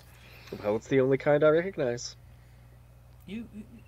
I would say, on top of all this, though, that we are being a bit, perhaps being a tad harsh on Dr. Aberystwyth. I mean, crass is not bad. She has quite a robust understanding of the crass. I believe that should not be put against her. Oh, we have collaborated together before. I'm very familiar. Your work on the dire capybara erotic poetry was phenomenal, Dr. Aberystwyth. Thank you. That wasn't even for school. That was just a personal That was project. just for funsies. That was just for fun. That's I did want to raise the question of location within the poem, because now that we have a few couplets, it is worth noting that this couplet might go on the front, on the back, or between two lines. Now, last time I put mine at the end, where it most assuredly deserved to be, but if you thought otherwise, Professor Dumplingshire... Yes, in this case, I am suspecting that this may be, if not the first line of the poem, the first line so far.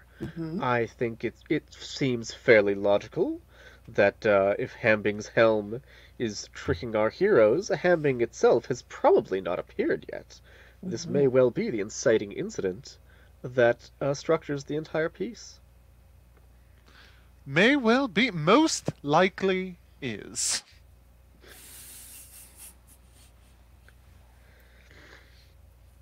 Now, having each taken in our turn an attempt at this beautiful poem that we are working on here, would this be a decent point to break, perhaps for lunch, some finger sandwiches?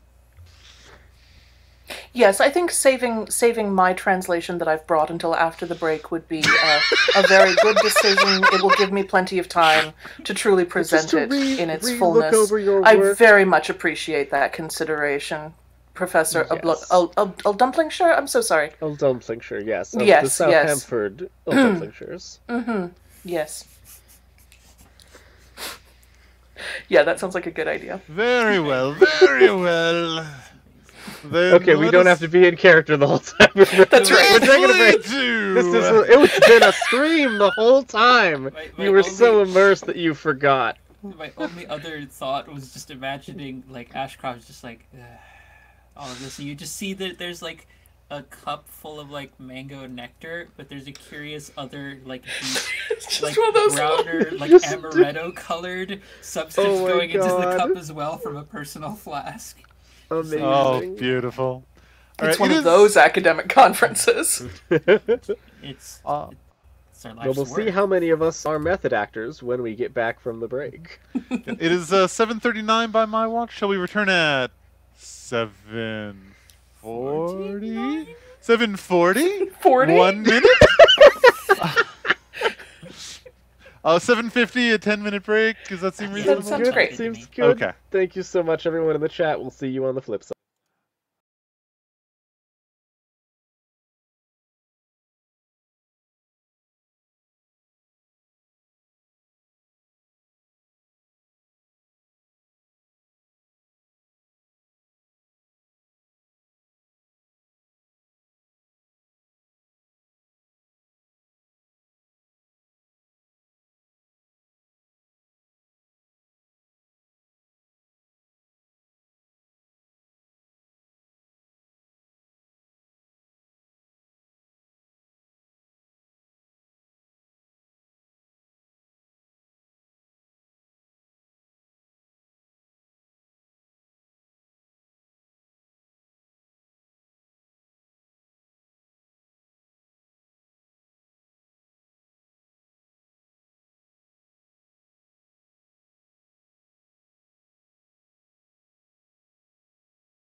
It's me.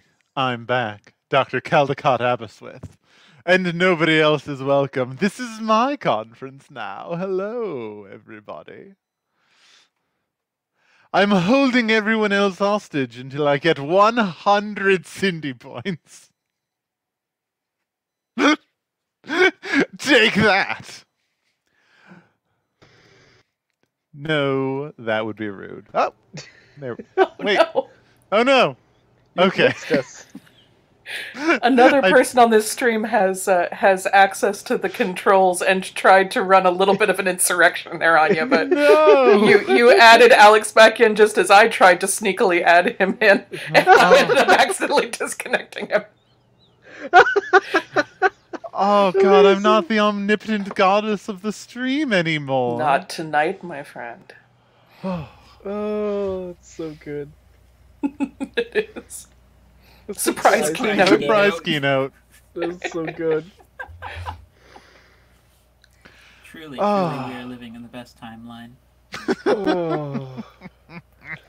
How are you feeling, Ash? How's your couplet? It is almost done. There must be a word for half of a couplet. Resident poet Angela, what's the word for half a couplet? That is a good. I mean, we would One just call singlet? it a line, or Right, it's a line, right? We would But call lots it of either, things A are singlet. lines. Well, we would call A it either singlet! a line, or we would call it the thing that keeps us up at night when we can't finish the poem. Or worse, it's yes, thank you, intrinsic loneliness. But at worst, it's either a depending on which line it is. The first one is the co line, the second one is the plet line. That makes sense to me. No, that just stands to reason. My thought was also going to be, or alternatively, it's the other worst possibility for any writer, which is, oh, I have an idea. I'm just going to write it down right here, and I'll get to it in the morning. Gets back to it in the morning. What the hell does this mean? What's this about? I had a time yesterday. I listened to a song and I got really like deep in my feels about like diaspora stuff, and then I talked about it with some friends. And I hashed it out, and then I woke up in the morning and immediately wrote a game about it at like 7 a.m. I was like, I guess this is a game. I guess I'm writing a game about this now. It was pretty good. So if you're having trouble writing your game, I recommend just having it come to you fully and completely in a dream. Try it out. Pro tip. Hey, just Well, think of it thanks. think of it this way. Much worse products and much worse ideas have been both published, shipped, and presented in a cinematic format with far less thought, far more resources, and far fewer moments of someone stopping to be like, is this a good idea? Is this not racist? Right? It is, but we're That still gonna, one. we're still gonna push it through. And we're going to blame it on our actors, because they obviously were the ones in charge of the script. And That's how it works. not on anyone who made the cuts, or who did Yeah. the shooting, or any of that. I don't blame any actors except for Scarlett Johansson. Oh, I actively blame Scarlett Johansson. If You have much to answer for, madam. Dear viewer, if you do not actively blame Scarlett Johansson, you are not paying attention. She deserves all of the criticism she has earned for everything. Everything. Everything. Everything. How's it looking? We're going. Yep, we've got it. All right. So, thank you for allowing a little bit of time for me to fully prepare. As you can see, I have translated the beginning of my couplet. From Dihware's shimmering shores we ventured forth, our hoorangs bright. Now, Dihware, of course, is the native homeland of the dire capybara. It is their original. It is interesting, the talk of diaspora, that this is a similar, the going out, the hoorangs, of course, the vessels, sometimes used metaphorically to refer to the body of the hoorang, or of the dire capybara, as a hoorang that carries the soul along the sea of time. Well-established literature by this point, yes. I don't think Indeed. anyone would question it. That one is I think rather unquestionable at this point. Yes, indeed. Diffware is a bit more metaphorical. There is a bit more flexibility there. But I look forward to hearing the translation of my colleagues, professors Ashcroft and Newberry. And who among us has not waxed poetical when speaking of their homeland, that sceptered isle? Sceptered Isle, that just makes me out of character. Imagine like a capybara like world and island contained in like the jewel at the end of like a king's or like a That would be queen's amazing. scepter. That would be fantastic. That's very good. Yes. It's like instead of the little vine of like, what do you have there? A knife. It's what do you have there? A capybara in a jewel. Let's see. So I'm doing the triumphant one this time? Yes. Yes. Yes, you are doing triumphant. triumphant, and Angela is the complicated translation of the second half. And Angela's being awarded unfair Cindy points. I wasn't. In this case, I'm not being awarded points. I was just told that I'm likely to have won because of Cindy. Yeah. Points. The distinction is important. One would suggest I am still in the process of winning. The other suggests that I have already won. Translate your poem, colleague. Get back to your work. Don't you have a thesis or a dissertation to write? No, I don't. That's why I'm taking 3 extra years to write it, because it'll be done someday. I'm going to the tiny sandwich station. Everyone get out of my way. It's time to refresh my lemon water and assortment of treats from the back of this room. Yes, I am going to fill myself up on day-old cookies. Here I go. Have you tried the coffee? It's terrible. It's terrible, but it's free, so I've tried a lot of it. How's the conference going for you, Professor McGillicuddy? Oh, you know, every year you come and you bring your research, and some of it is recognized for what it is, and some isn't, and that's all to be expected. That's academia for you, is it not, Dr. Aberystwyth? Oh, that's academia and a half. I just can't believe the sort of... the quality of academics we are expected to be working with on what is supposed to be a serious occasion. I think some of these children are a bit unversed when it comes to the old poems, if you catch my meaning. Now, Caldecott, it wasn't that long ago that you and I were those children, our eyes bright as stars at our first translations. You must remember they're young, they're excited. This is all new to them. They haven't seen the infinity that can sometimes be smaller than you might imagine, but sometimes quite a bit larger. Oh, I suppose I should give them an iota of credit, but I won't. Well, I certainly don't want you to go overboard. Oh, here's to that, Macaulay. Macaulay. Paper cups of coffee tacked together. Yes, tacked together. I have mine ready. Excellent. Ready. Would you like to go first, or shall I? She's the only one with tenure. Doogie Howser. It's Doogie House. I read that as an L, so I was like, who is Dougal Hauser? Dougal Hauser. Dougal Hauser. That's a good professor name. Hi, my name is Dougal Hauser. I'm here to speak with you on some matters that my colleagues are not as well versed in, despite all proclamations stating the otherwise. So there we go. Ooh.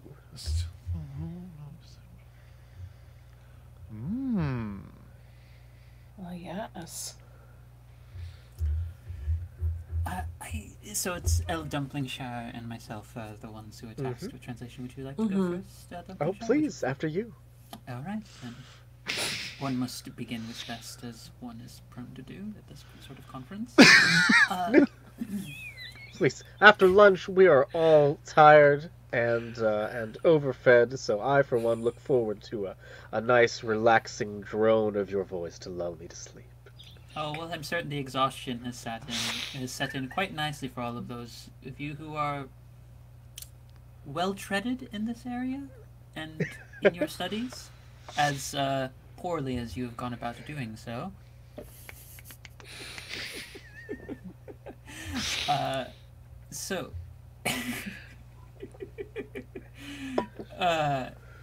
So, my thought is that, though the first bit of this sort of couplet speaks of some shimmering shores venturing forth of wings bright, it suggests more levity. Though the whole of this grand poem does suggest also continuing on again, this back and forth, this sense of falling and continuing to fall, but here perhaps suggesting a moment of rise, though bittersweet. And as we know, there are very few among those who have been blessed with the matters of poetic nature to write with more of a with no more sense than bitterness than the capybara, particularly the dire capybara. And as such, I thought it best not to go straight to the more cynical or the more sad, but perhaps more pensive. So forlorn seems to suggest something of a sad but also thinking sort of nature, contemplating the very state in which they find themselves after quite such unpleasant things have happened to them. And as is prone traveling into night at times can be often thought of as a very complicated point of reference for many capybara, as night, given their, as I believe, Professor Dumplingshire has mentioned the previous facts of the solar retention abilities of the capybara. Night, while it should be a place of comfort for them, as they could very easily ward it off, is also a place where some of their most foul enemies and hated of foes are known to live. So it is a place of ambiguous liminal existence. It is one that one finds needing some time to chew on. So I thought carrying on, not as long as our other colleagues' lines, but something that still works just as well. Captures the passion, the almost romance, without descending into unnecessary prattle and things of that sort. We must not let ourselves become maudlin in our translations. Thank you so much for that translation, Professor. Professor Dumplingshire, could you, yes, please present your triumphant couplet ending. Absolutely. Well, I think that we have once again had a very fortunate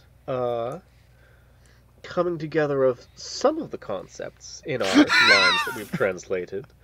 The parts relating to the night, in particular, and the that energy, that sense of liminality is definitely there. But I interpreted it more as a kind of tension, a wariness, but tinged perhaps more with optimism than with pessimism, as we know the capybara often were.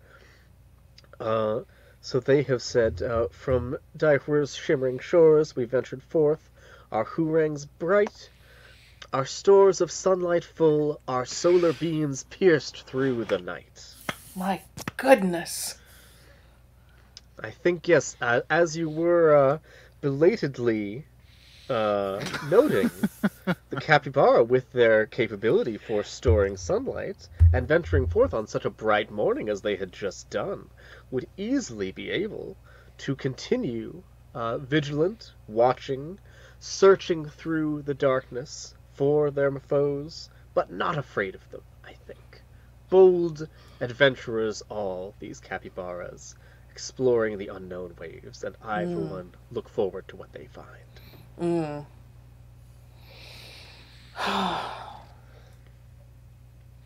And here I thought that I was supposed to be one who should have been accused of being almost childish in my ambitions in translation work, but I suppose the work can be done by others as well.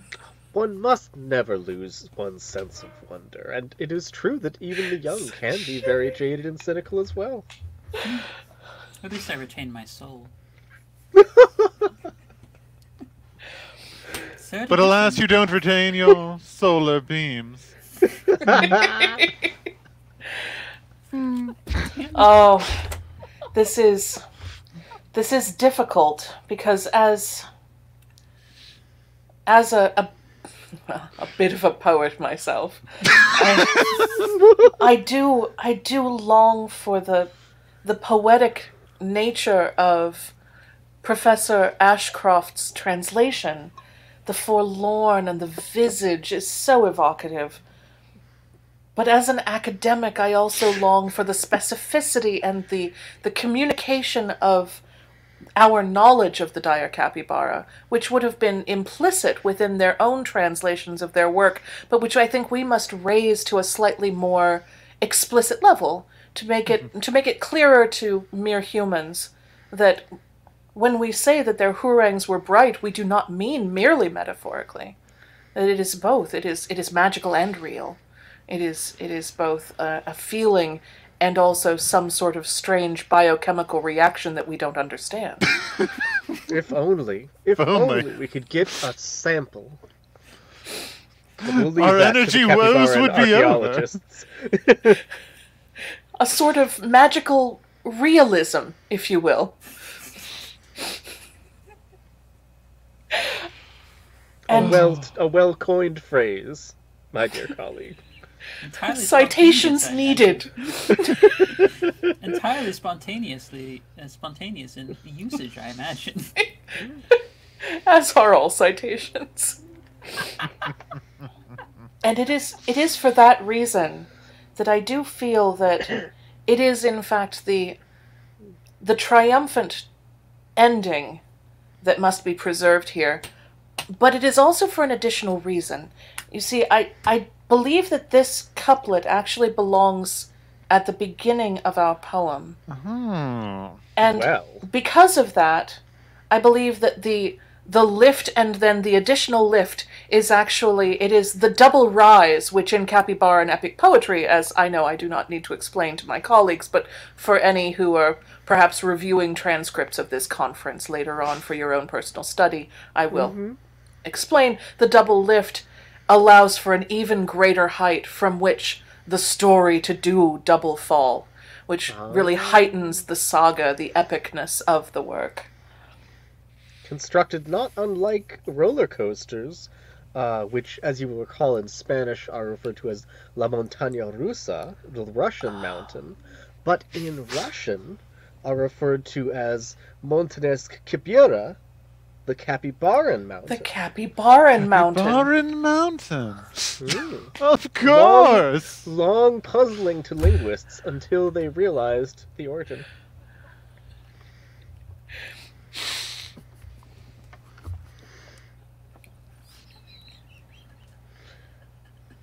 Because I feel like poetry is like a Ashcroft roller needs coaster. some breathing time to maybe just a little work on her oxygen do we have here. a fainting couch? Does anyone have a fainting couch? Oh, of course. They're This is all a along the poetry sides of the conference, conference room. Professor. All we have are fainting couches. They're quite Everyone uncomfortable. gets their own fainting couch. All I can imagine In is little there has rows. to be there has to, like, it's not actual thing at conferences, but I imagine it's the Simpsons moment of like someone being there like, take this and then all of these, and it's like, thank you, doctor. Oh, I'm not a doctor. It's just someone who's there just to help everyone at the conference. It's just like here, start with this, drink that, look at this, and here's a fainting couch. It's like, oh, do you work here at the conference? Oh, I don't work here at the conference. What? Just here to help. Oh no, I'm just here to help. I'm just really into dire capybara epic poetry. So say we all. Mm-hmm. And hey, we've all gotten some couplets of dire capybara epic poetry here. I feel like there may be just one line left. If we wanted to be shifting into the kind of the end game. Sure. Would you That be seems willing good. to do the moving of my couplet up to the top? I already walk moved. at- Oh, really? Oh, it sure has. It just okay. We'll just delete this copy. You're wonderful. Oh, interesting. Is the one on the left not updating? The one on the left is not updating correctly. I will remedy that. It's been having a time. It's been having a time. I've somehow managed putting that sucker through its paces. So say all of us. We've all of us have been having a time. It's me. The spreadsheet is me. I feel like if nothing else to take away from this is that Lara should always be allowed to present things, no matter what it is, because there's such an enthusiasm and energy that I'm like, this sells this entire game. I was already excited for this game. The presentation alone has made me want this to be an actual thing. I really want this to be a game. This one's gone a lot of weird places and is very good. Yeah. But it's comfortable in its weirdness. That's a good thing. Oh, yay. Thank you. Sometimes you're like, this is a weird, fun idea. And another time, also, is Ash still there? Oh, wait, there. I'm back. It had to do a little circle thing. Man, I don't know why I've failed the on poem this just basic says, value. Query. Yeah.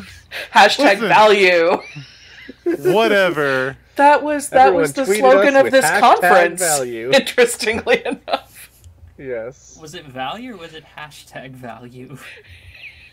Our sponsor for this stream today is Value Village. Hashtag value. I'm doing some desperate maneuvers to fix this. It's gonna be great. It's gonna be great. You got this. Oh god, now I'm just imagining an academic conference built off of like the theme of like those kinds of platitudes that are like nice to receive but don't change tangible conditions, where it's someone like goes up to you, it's like, I value you and your perspective so much. And I'm like, great, can you change my hours, maybe give me benefits? It's like, I value the kind of person you are and who you choose to present yourself as in the world. But that's not how that works. I want you to know I really support you, but like, could you not? From over there. From just all the way back here. I support you, but also, could you not do that in public? I want to support you in private, like I would for everyone else. And it's like, I see. All right, okay. It's now going in order. Hey! Like the system. Beautiful. It's fixed. Everything's fixed forever.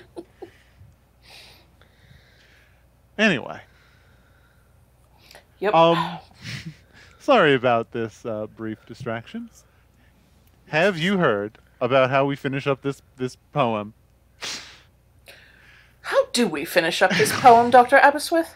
Well, once everybody has had an opportunity to craft/translate a full couplet of the poem, everyone will now do one by themselves. A one-person translation of an entire couplet, 2 whole lines. Everybody does it in secret. Oh, this will be good live stream content. Yeah. Yeah, this is gonna be great. Super great. As we all very quickly write a couplet and then present it, and then we will all decide which one is in fact the actual final couplet of the poem. So, shall we read it all the way through once, or? Sure, that seems reasonable. Oh yeah. Whoever wishes to do the reading up to this point. I will do it. Please. As a resident poet, I will happily take the blade of poetic speaking and fall upon it happily. Anyways. A truly dire capybaran metaphor, if ever I heard one, colleague. That is a porcupine and hedgehog paradox metaphor. Thank you very much. Excellent. From Duar's shimmering shores we ventured forth, our huangs bright. Our stores of sunlight full, our solar beams pierced through the night. The Relahoost, their helmets firmly fixed, but grieve and innocent by Hambing's helm was trickst. Behold, perchancrally, blade of furred heroes, betwixt the strongest teeth had felled our foes. Alas, the Hambing's arcane spectre wrought yon perchancrally's hilt to rust. Before the eyes of friends and foes alike, the hilt was turned to harsh and swirling dust.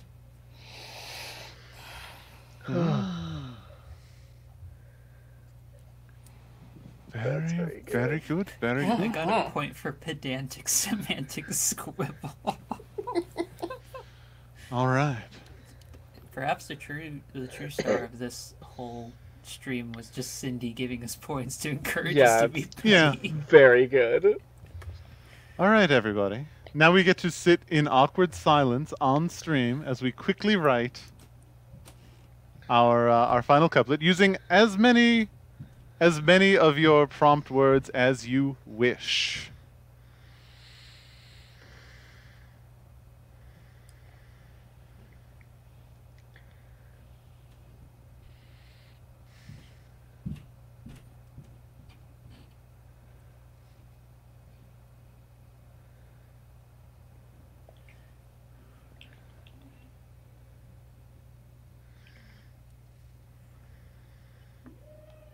And this is, sorry, housemates making odd noises. This is delightful.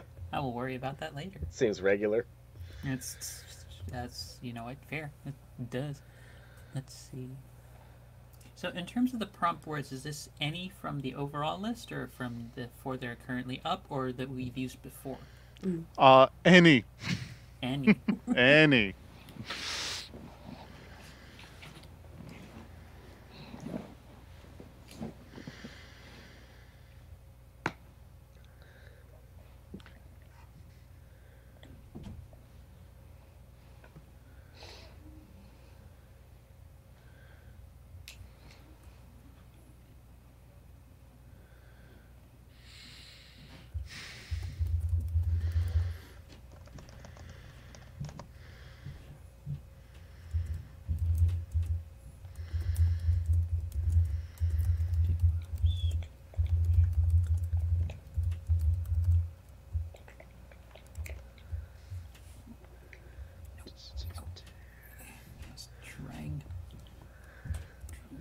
Nope.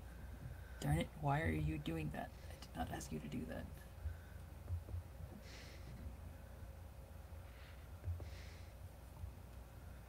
There we go. Stick me on.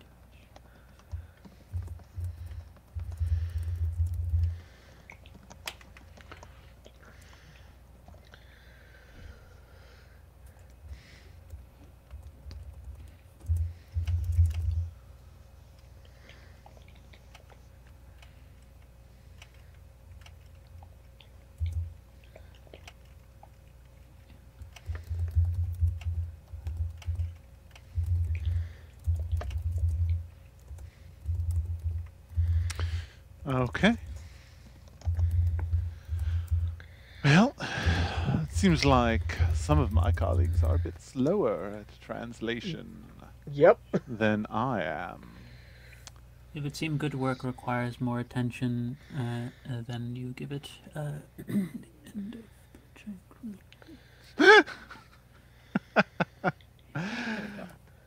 Rude. But was it called for? No. I don't quite know how to make mine to be on two lines. Enter seems to just submit Oh, it. it's So control enter. Oh, would you mind fixing mine? Yeah. Thank you.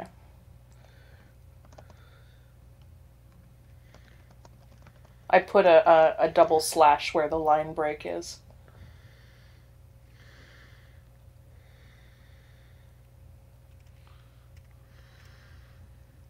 Yaha.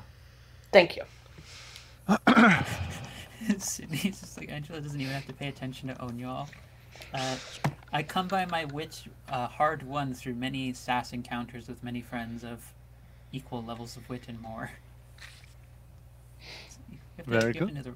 It's also probably just trans girl sass as well at this point. It's just hard won. Just after a certain point, you just build it up, and it's like, world invalidates you. I will invalidate it with much more spit and vinegar in return. I hear that one. Same. I'm unfamiliar with it. I'm one of those very demure trans girls. Yes. The very spirit. The most demure of voices. These are all really good. Oh, all right. I think this is actually going to be very hard to pick. And who wishes to make their pronouncement first of what they think the final lines of this poem may be? Out of character, I just want the Capybara Love one to go first because it's amazing. That does look Very really well, good. very well. In my translation, this particular section of the ever ongoing epic saga poem concludes thus. For capybara love is Hambig's bane, 'tis no mere sebum thwarts the rust. The dire capybara's loud refrain is helmets crashing in world-saving lust.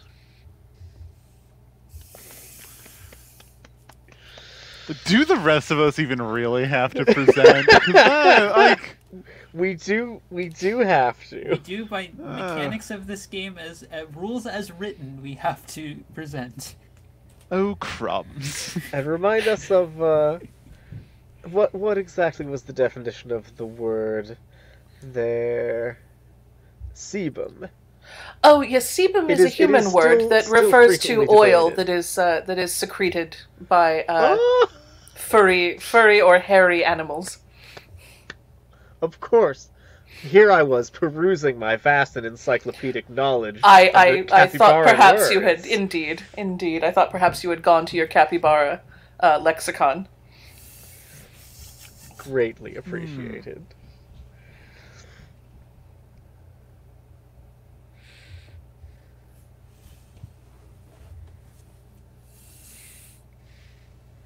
Who's next? Yeah, I don't think anyone wants to follow that. I will. I will I will follow. take it. Oh, Okay, Go okay, for it. I'll go for it. So, blessed though my colleagues, exquisite though my colleagues, denotation and elaboration in but a concise form of the capybara love, inevitably bringing some level of salvation to the nature of this situation being discussed in the poet at large, I do find it to be somewhat asynchronous and tonally off with what is going on with the rest of the piece, and think it more appropriate to, again, as my other colleague Dumplingshire has noted, a sort of tragedy that I believe is appropriate to carry on throughout until the very end of the piece. That we have spoken of great happiness, of a double windfall that then is followed by an extreme plunge into the depths of perhaps despair and sadness, but nothing too romantic, nothing too self-absorbed, but something simple. So, and thus did many unto our shores did see the end of her tranquilly, and betroths relicust to be.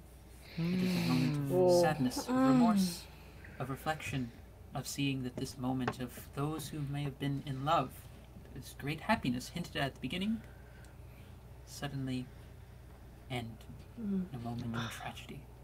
For though we speak of epics of great heroes and great things alike, we must also remember that there are failures in the world, and even heroes fall. More tragic than heroes very betrothed to tragic. be. Yes. Moving, Professor.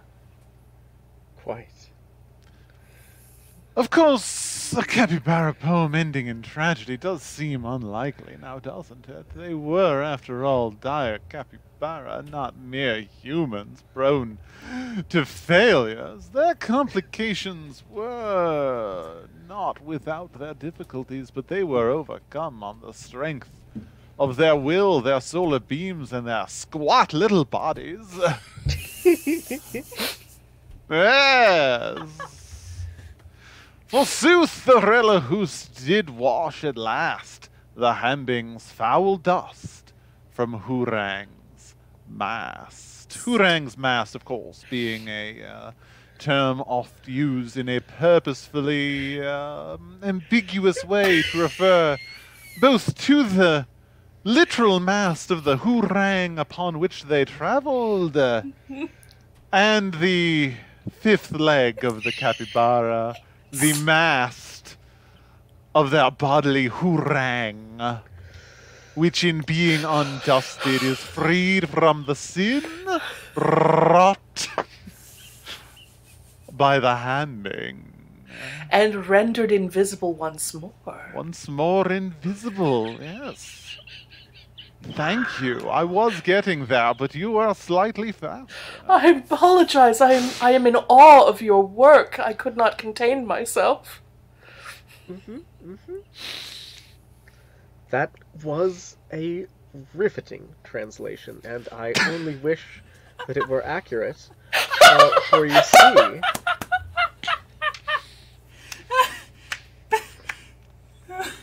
this particular poem, I believe, is in fact more of a precautionary tale or fable. For my interpretation of the last line is "What and hearken, Heroblex and child, when seeking foes without, still look within to what seems mild." You see, the capybaras earlier, piercing through the night, seeking their foes, were tricked by the innocent helm being turned to foul purposes by Hambing, and the dust swirling about them, infiltrating their fur. I find that this is the caution against capybara overlooking foes that act with subtlety.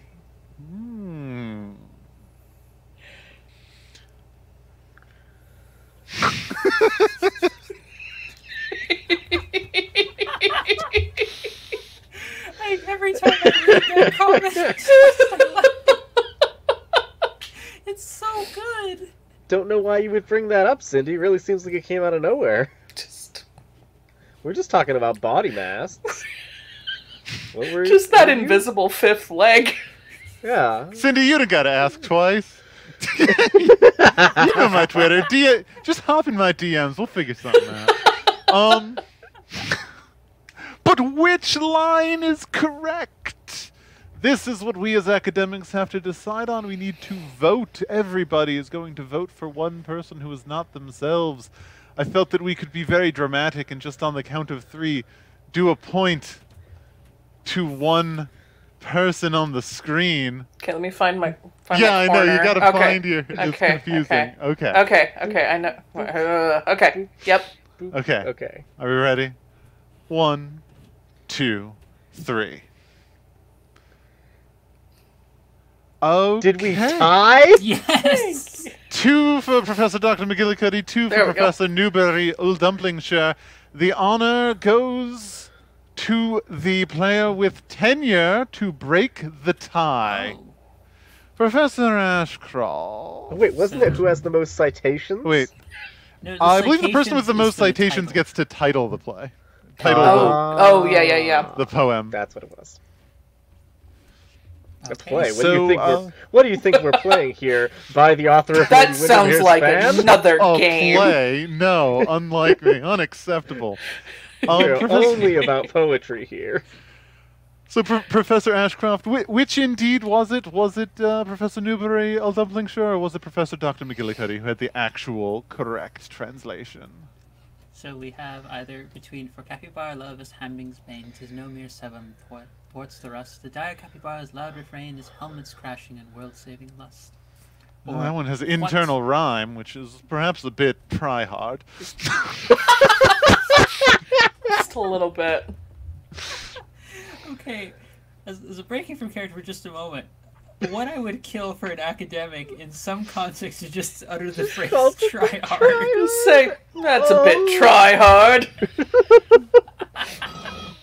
It's truly wonderful.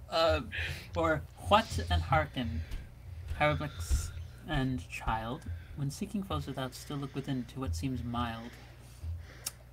And the Heroblex is a term for a capybara leader, as we As we all know. I would say, moving back into character, I would say that while I am enticed by the exquisite poetic nature of the lines on capybara love being Hambing's bane, the ending line leaves, I believe, the most frank and kind of ways of putting it is, it leaves much to be desired. And as such,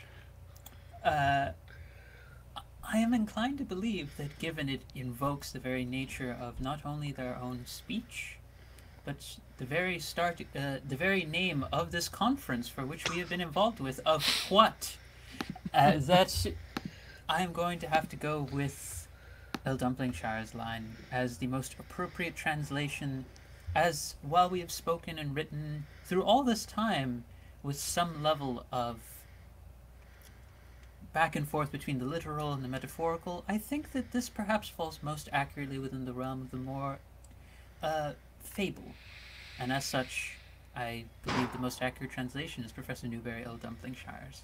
The most accurate so far. I'm sure that we can find many revisions to make in a second edition of our findings.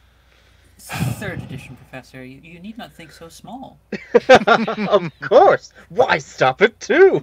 It's not like we're just going to reprint it with 3 lines changed and that's the only change. No, that would make us too much money. And finally, we do need to agree upon the title of this play. Fuck poem. Fuck. I believe if you're looking for a fuck poem, that's an entirely other That's conference. That's a different conference. That's next door. I'm at that one too, don't worry. I'm at the Dire Capybara Epic Poetry Conference. I'm at the fuck conference. I'm at the combination, etc. And the titling of the poem is determined by whomever had their work cited the most, which is a tie between the Percancruli line and the Hambing line, which is to say a tie between Professor Ashcroft and Dr. Aberystwyth. So, Professor Ashcroft is the one with tenure. Which one of us is the one with the honor of titling the poem? So wait, it was between Aberystwyth and, was it myself? Yeah. Mm. Basically, are you titling the poem or are you forcing me to do it? Yeah. I believe, given that I must pay my respects to those who have been in the field for far too long, for much longer than myself, then I leave the honor and privilege on this occasion to Dr. Caldecott Aberystwyth. Oh, Who could be more worthy of it? And almost certainly more ready for it.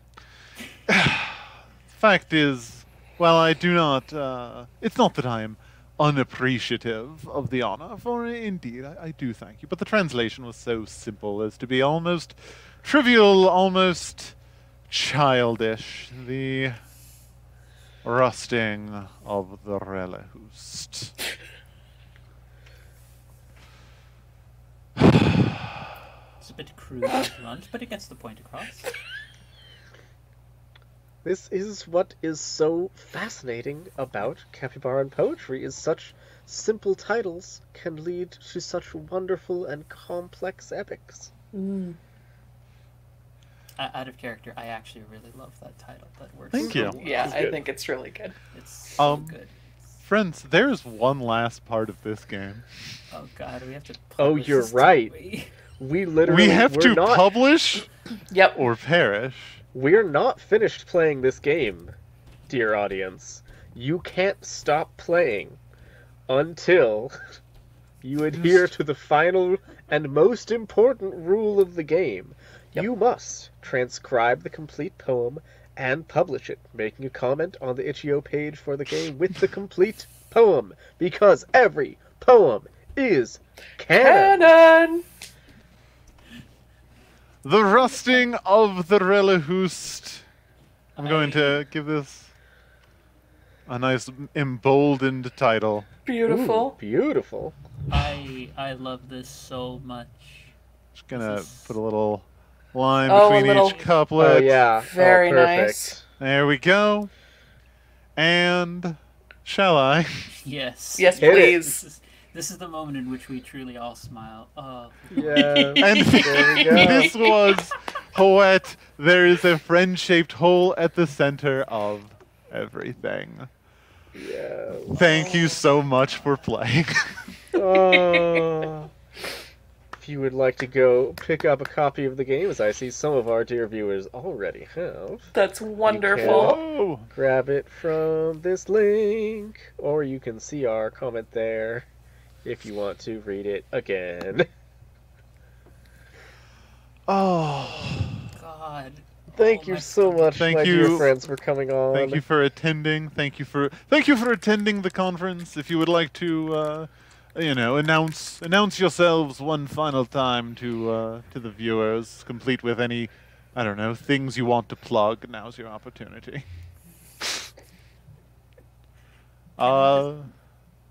Starting with Angela. Can I just say before anything else? Oh, yes. I this entire time I've been wondering what someone trying to sign to help provide accessibility Oh, for the conference, boy, what right? this would be like. Trying to get the line of what signed, like what the sign would be Yeah. for that, and it's been making me smile even more than all this has. Hello there, everyone. I'm Angela, otherwise known as Phoenix 24fem on Twitter, or the Philosophem over on Patreon, where I am a professional poet and writer. Where currently, if you support me on the Patreon, I have now, I think at last count, 162 poems that are up, half of which are open for public viewing, and the other half are patron locked, as well in, depending on the tier, personalized creature designs, and also the possibility of me writing poems for you at the highest of all tiers on any sort of topic or theme that you would like, and creating a creature in any system that you would like. Even if I don't know the system, I will literally go find a book, read through it, and create a thing. As there is a Cool. creature, I will solely tell you the name for it for the Slayers RPG called The Sunken. Nice. It's my take on, hey, why don't we make depression and anxiety an actual creature, but not make it Ooh, terrible? love it. Mm-hmm. That's nice. So, yes, that's me, and you can find me over on the Queerly Yours podcast with my partner of 9+ years talking about relationships, as we are both Nice. trans folk in a long-term polyamorous relationship. We talk about this and that, and I'm also over on All Nerds Here for a bunch of different things, shows that will be coming up real soon, and on Saturday we even had a charity stream going on, starting at, oh god, at 10 a.m. for going for like 10 hours. Well, no, more than that actually, like 12 hours. While we Yeah, that's plug gonna be and a time. support Raices. So that's all the immediate stuff I can think of off the top of my head. And also, I'm a musician on top of that. So if you need Nice. themes for your show, I also do commission work for that.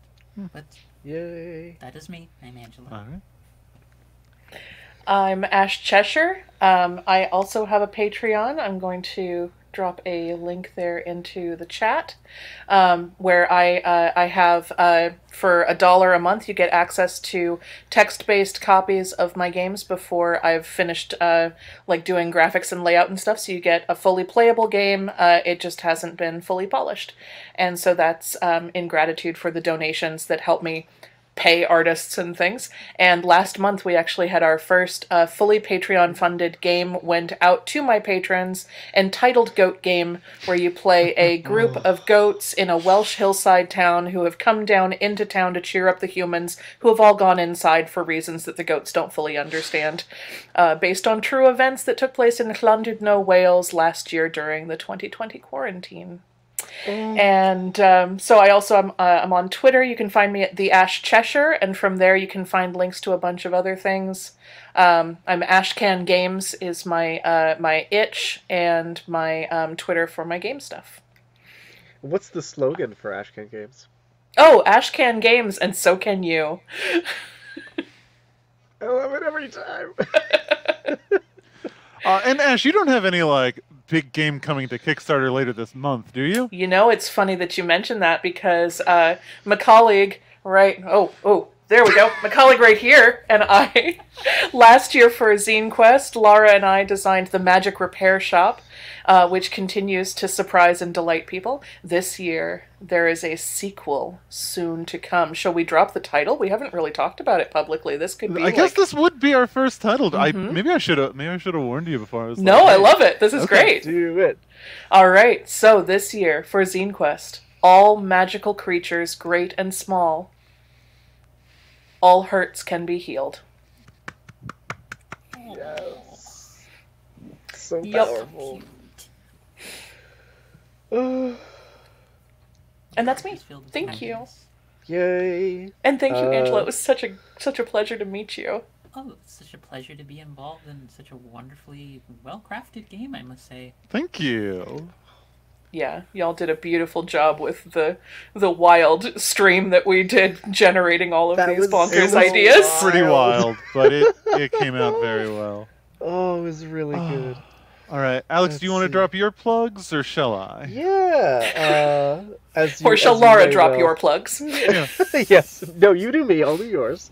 As you may well know, I design games at fractaldragon.itch.io, and I am also going to be on the charity stream upcoming on All Nerds Here this weekend. Oh, Going to be bringing back fan favorite character Virash the Dragon from our Unnatural Disasters game of Monster of the Week, now going to be wrestling in the wonderful crossover wrestling event that is happening that evening. So I am super looking forward to that. It's going to be an absolute blast.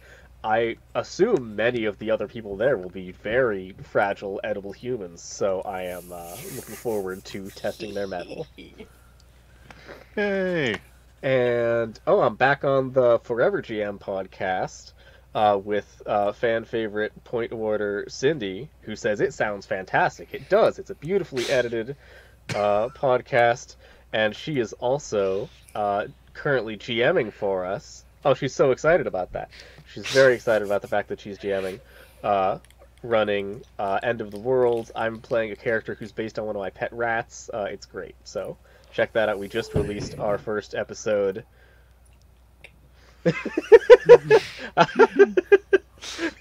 Don't worry about it, Cindy. It's fine. We are gonna be playing that. Just released our first End of the World episode on Monday, I think. So go check that out at ForeverGMPod on Twitter. It's great. And I am Lara. I'm the fourth one and the best one. I'm Lara Turner. I'm also a game designer. I am Glaive Guizarm Games. You can look me up at glaiveguizarm.com or find me on Twitter at Glaive Guizarm. Has two silent E's. Just like it sounds. Spelled just like it sounds. And in addition to doing a zine quest later this month, I have one running right now as we speak for the Trans Rage Trilogy, a trio of angry trans games by an angry trans girl that you can look at if you want to know altogether. Thank you, Rosencrantz. Thank you for knowing about my favorite polearm. Search for the Angry Trans Trilogy if you want to learn altogether too much about my journey of the last year or so, as expressed in zines. Zine format. Zine format. And of course, we are Unplaytested. Follow us at unplaytested.com or on Twitter at Unplaytested for more things like this. And also follow us here. We got a Discord. Got a Patreon. I think our Patreon rewards are actually quite cool. Yeah, we should check that out. Should put a link to it in the chat. In fact, like, our major Patreon reward, Unplaytreon reward, is like, once we get enough people, we are going to remake one of our games in good game format, and y'all would get to vote on it, and it could be this one, which I think could is be this one. Kinda asking. I hope for it's it. this one. That would be easier than making some of our other games into good versions. You know, some of our other ones would be a challenge. This one is like, whatever, lick a paint and printed out cards and we're golden. Boom. And we get to come up with more fun example Capybara language, which Lara did all of that, by the way. So very good. impressive. Except for Hurang, which was on the show. Hurang was That's the classic. yeah. That's the Everyone was just a mild variation on a Hurang. I would just take Hurang and change all the letters. I feel like if At that point, it's the Hurang of Theseus. I feel like all you needed after a certain point was just have me be in there for 5 minutes, be like, and just make whatever noises you think a capybara makes, and then you just take all of those for your capybara. There we go. Yes, I mean, the next version be... is going to have Murph as an official. It's going to have a companion CD of capybara music. And definitely Snurfle.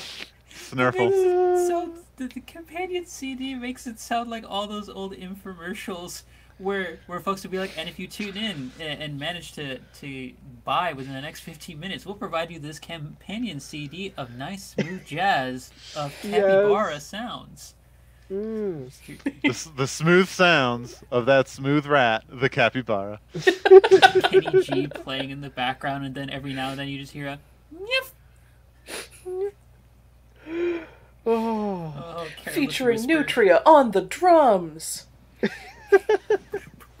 All right, well, this has been Unplaytested. I think we are dangerously close to vamping our way back out of the audience's hearts if we go for too long. Always leave them wanting more. Always. Thank you all so much for joining us. Thank you, everyone. Have a lovely night. Take care, everyone.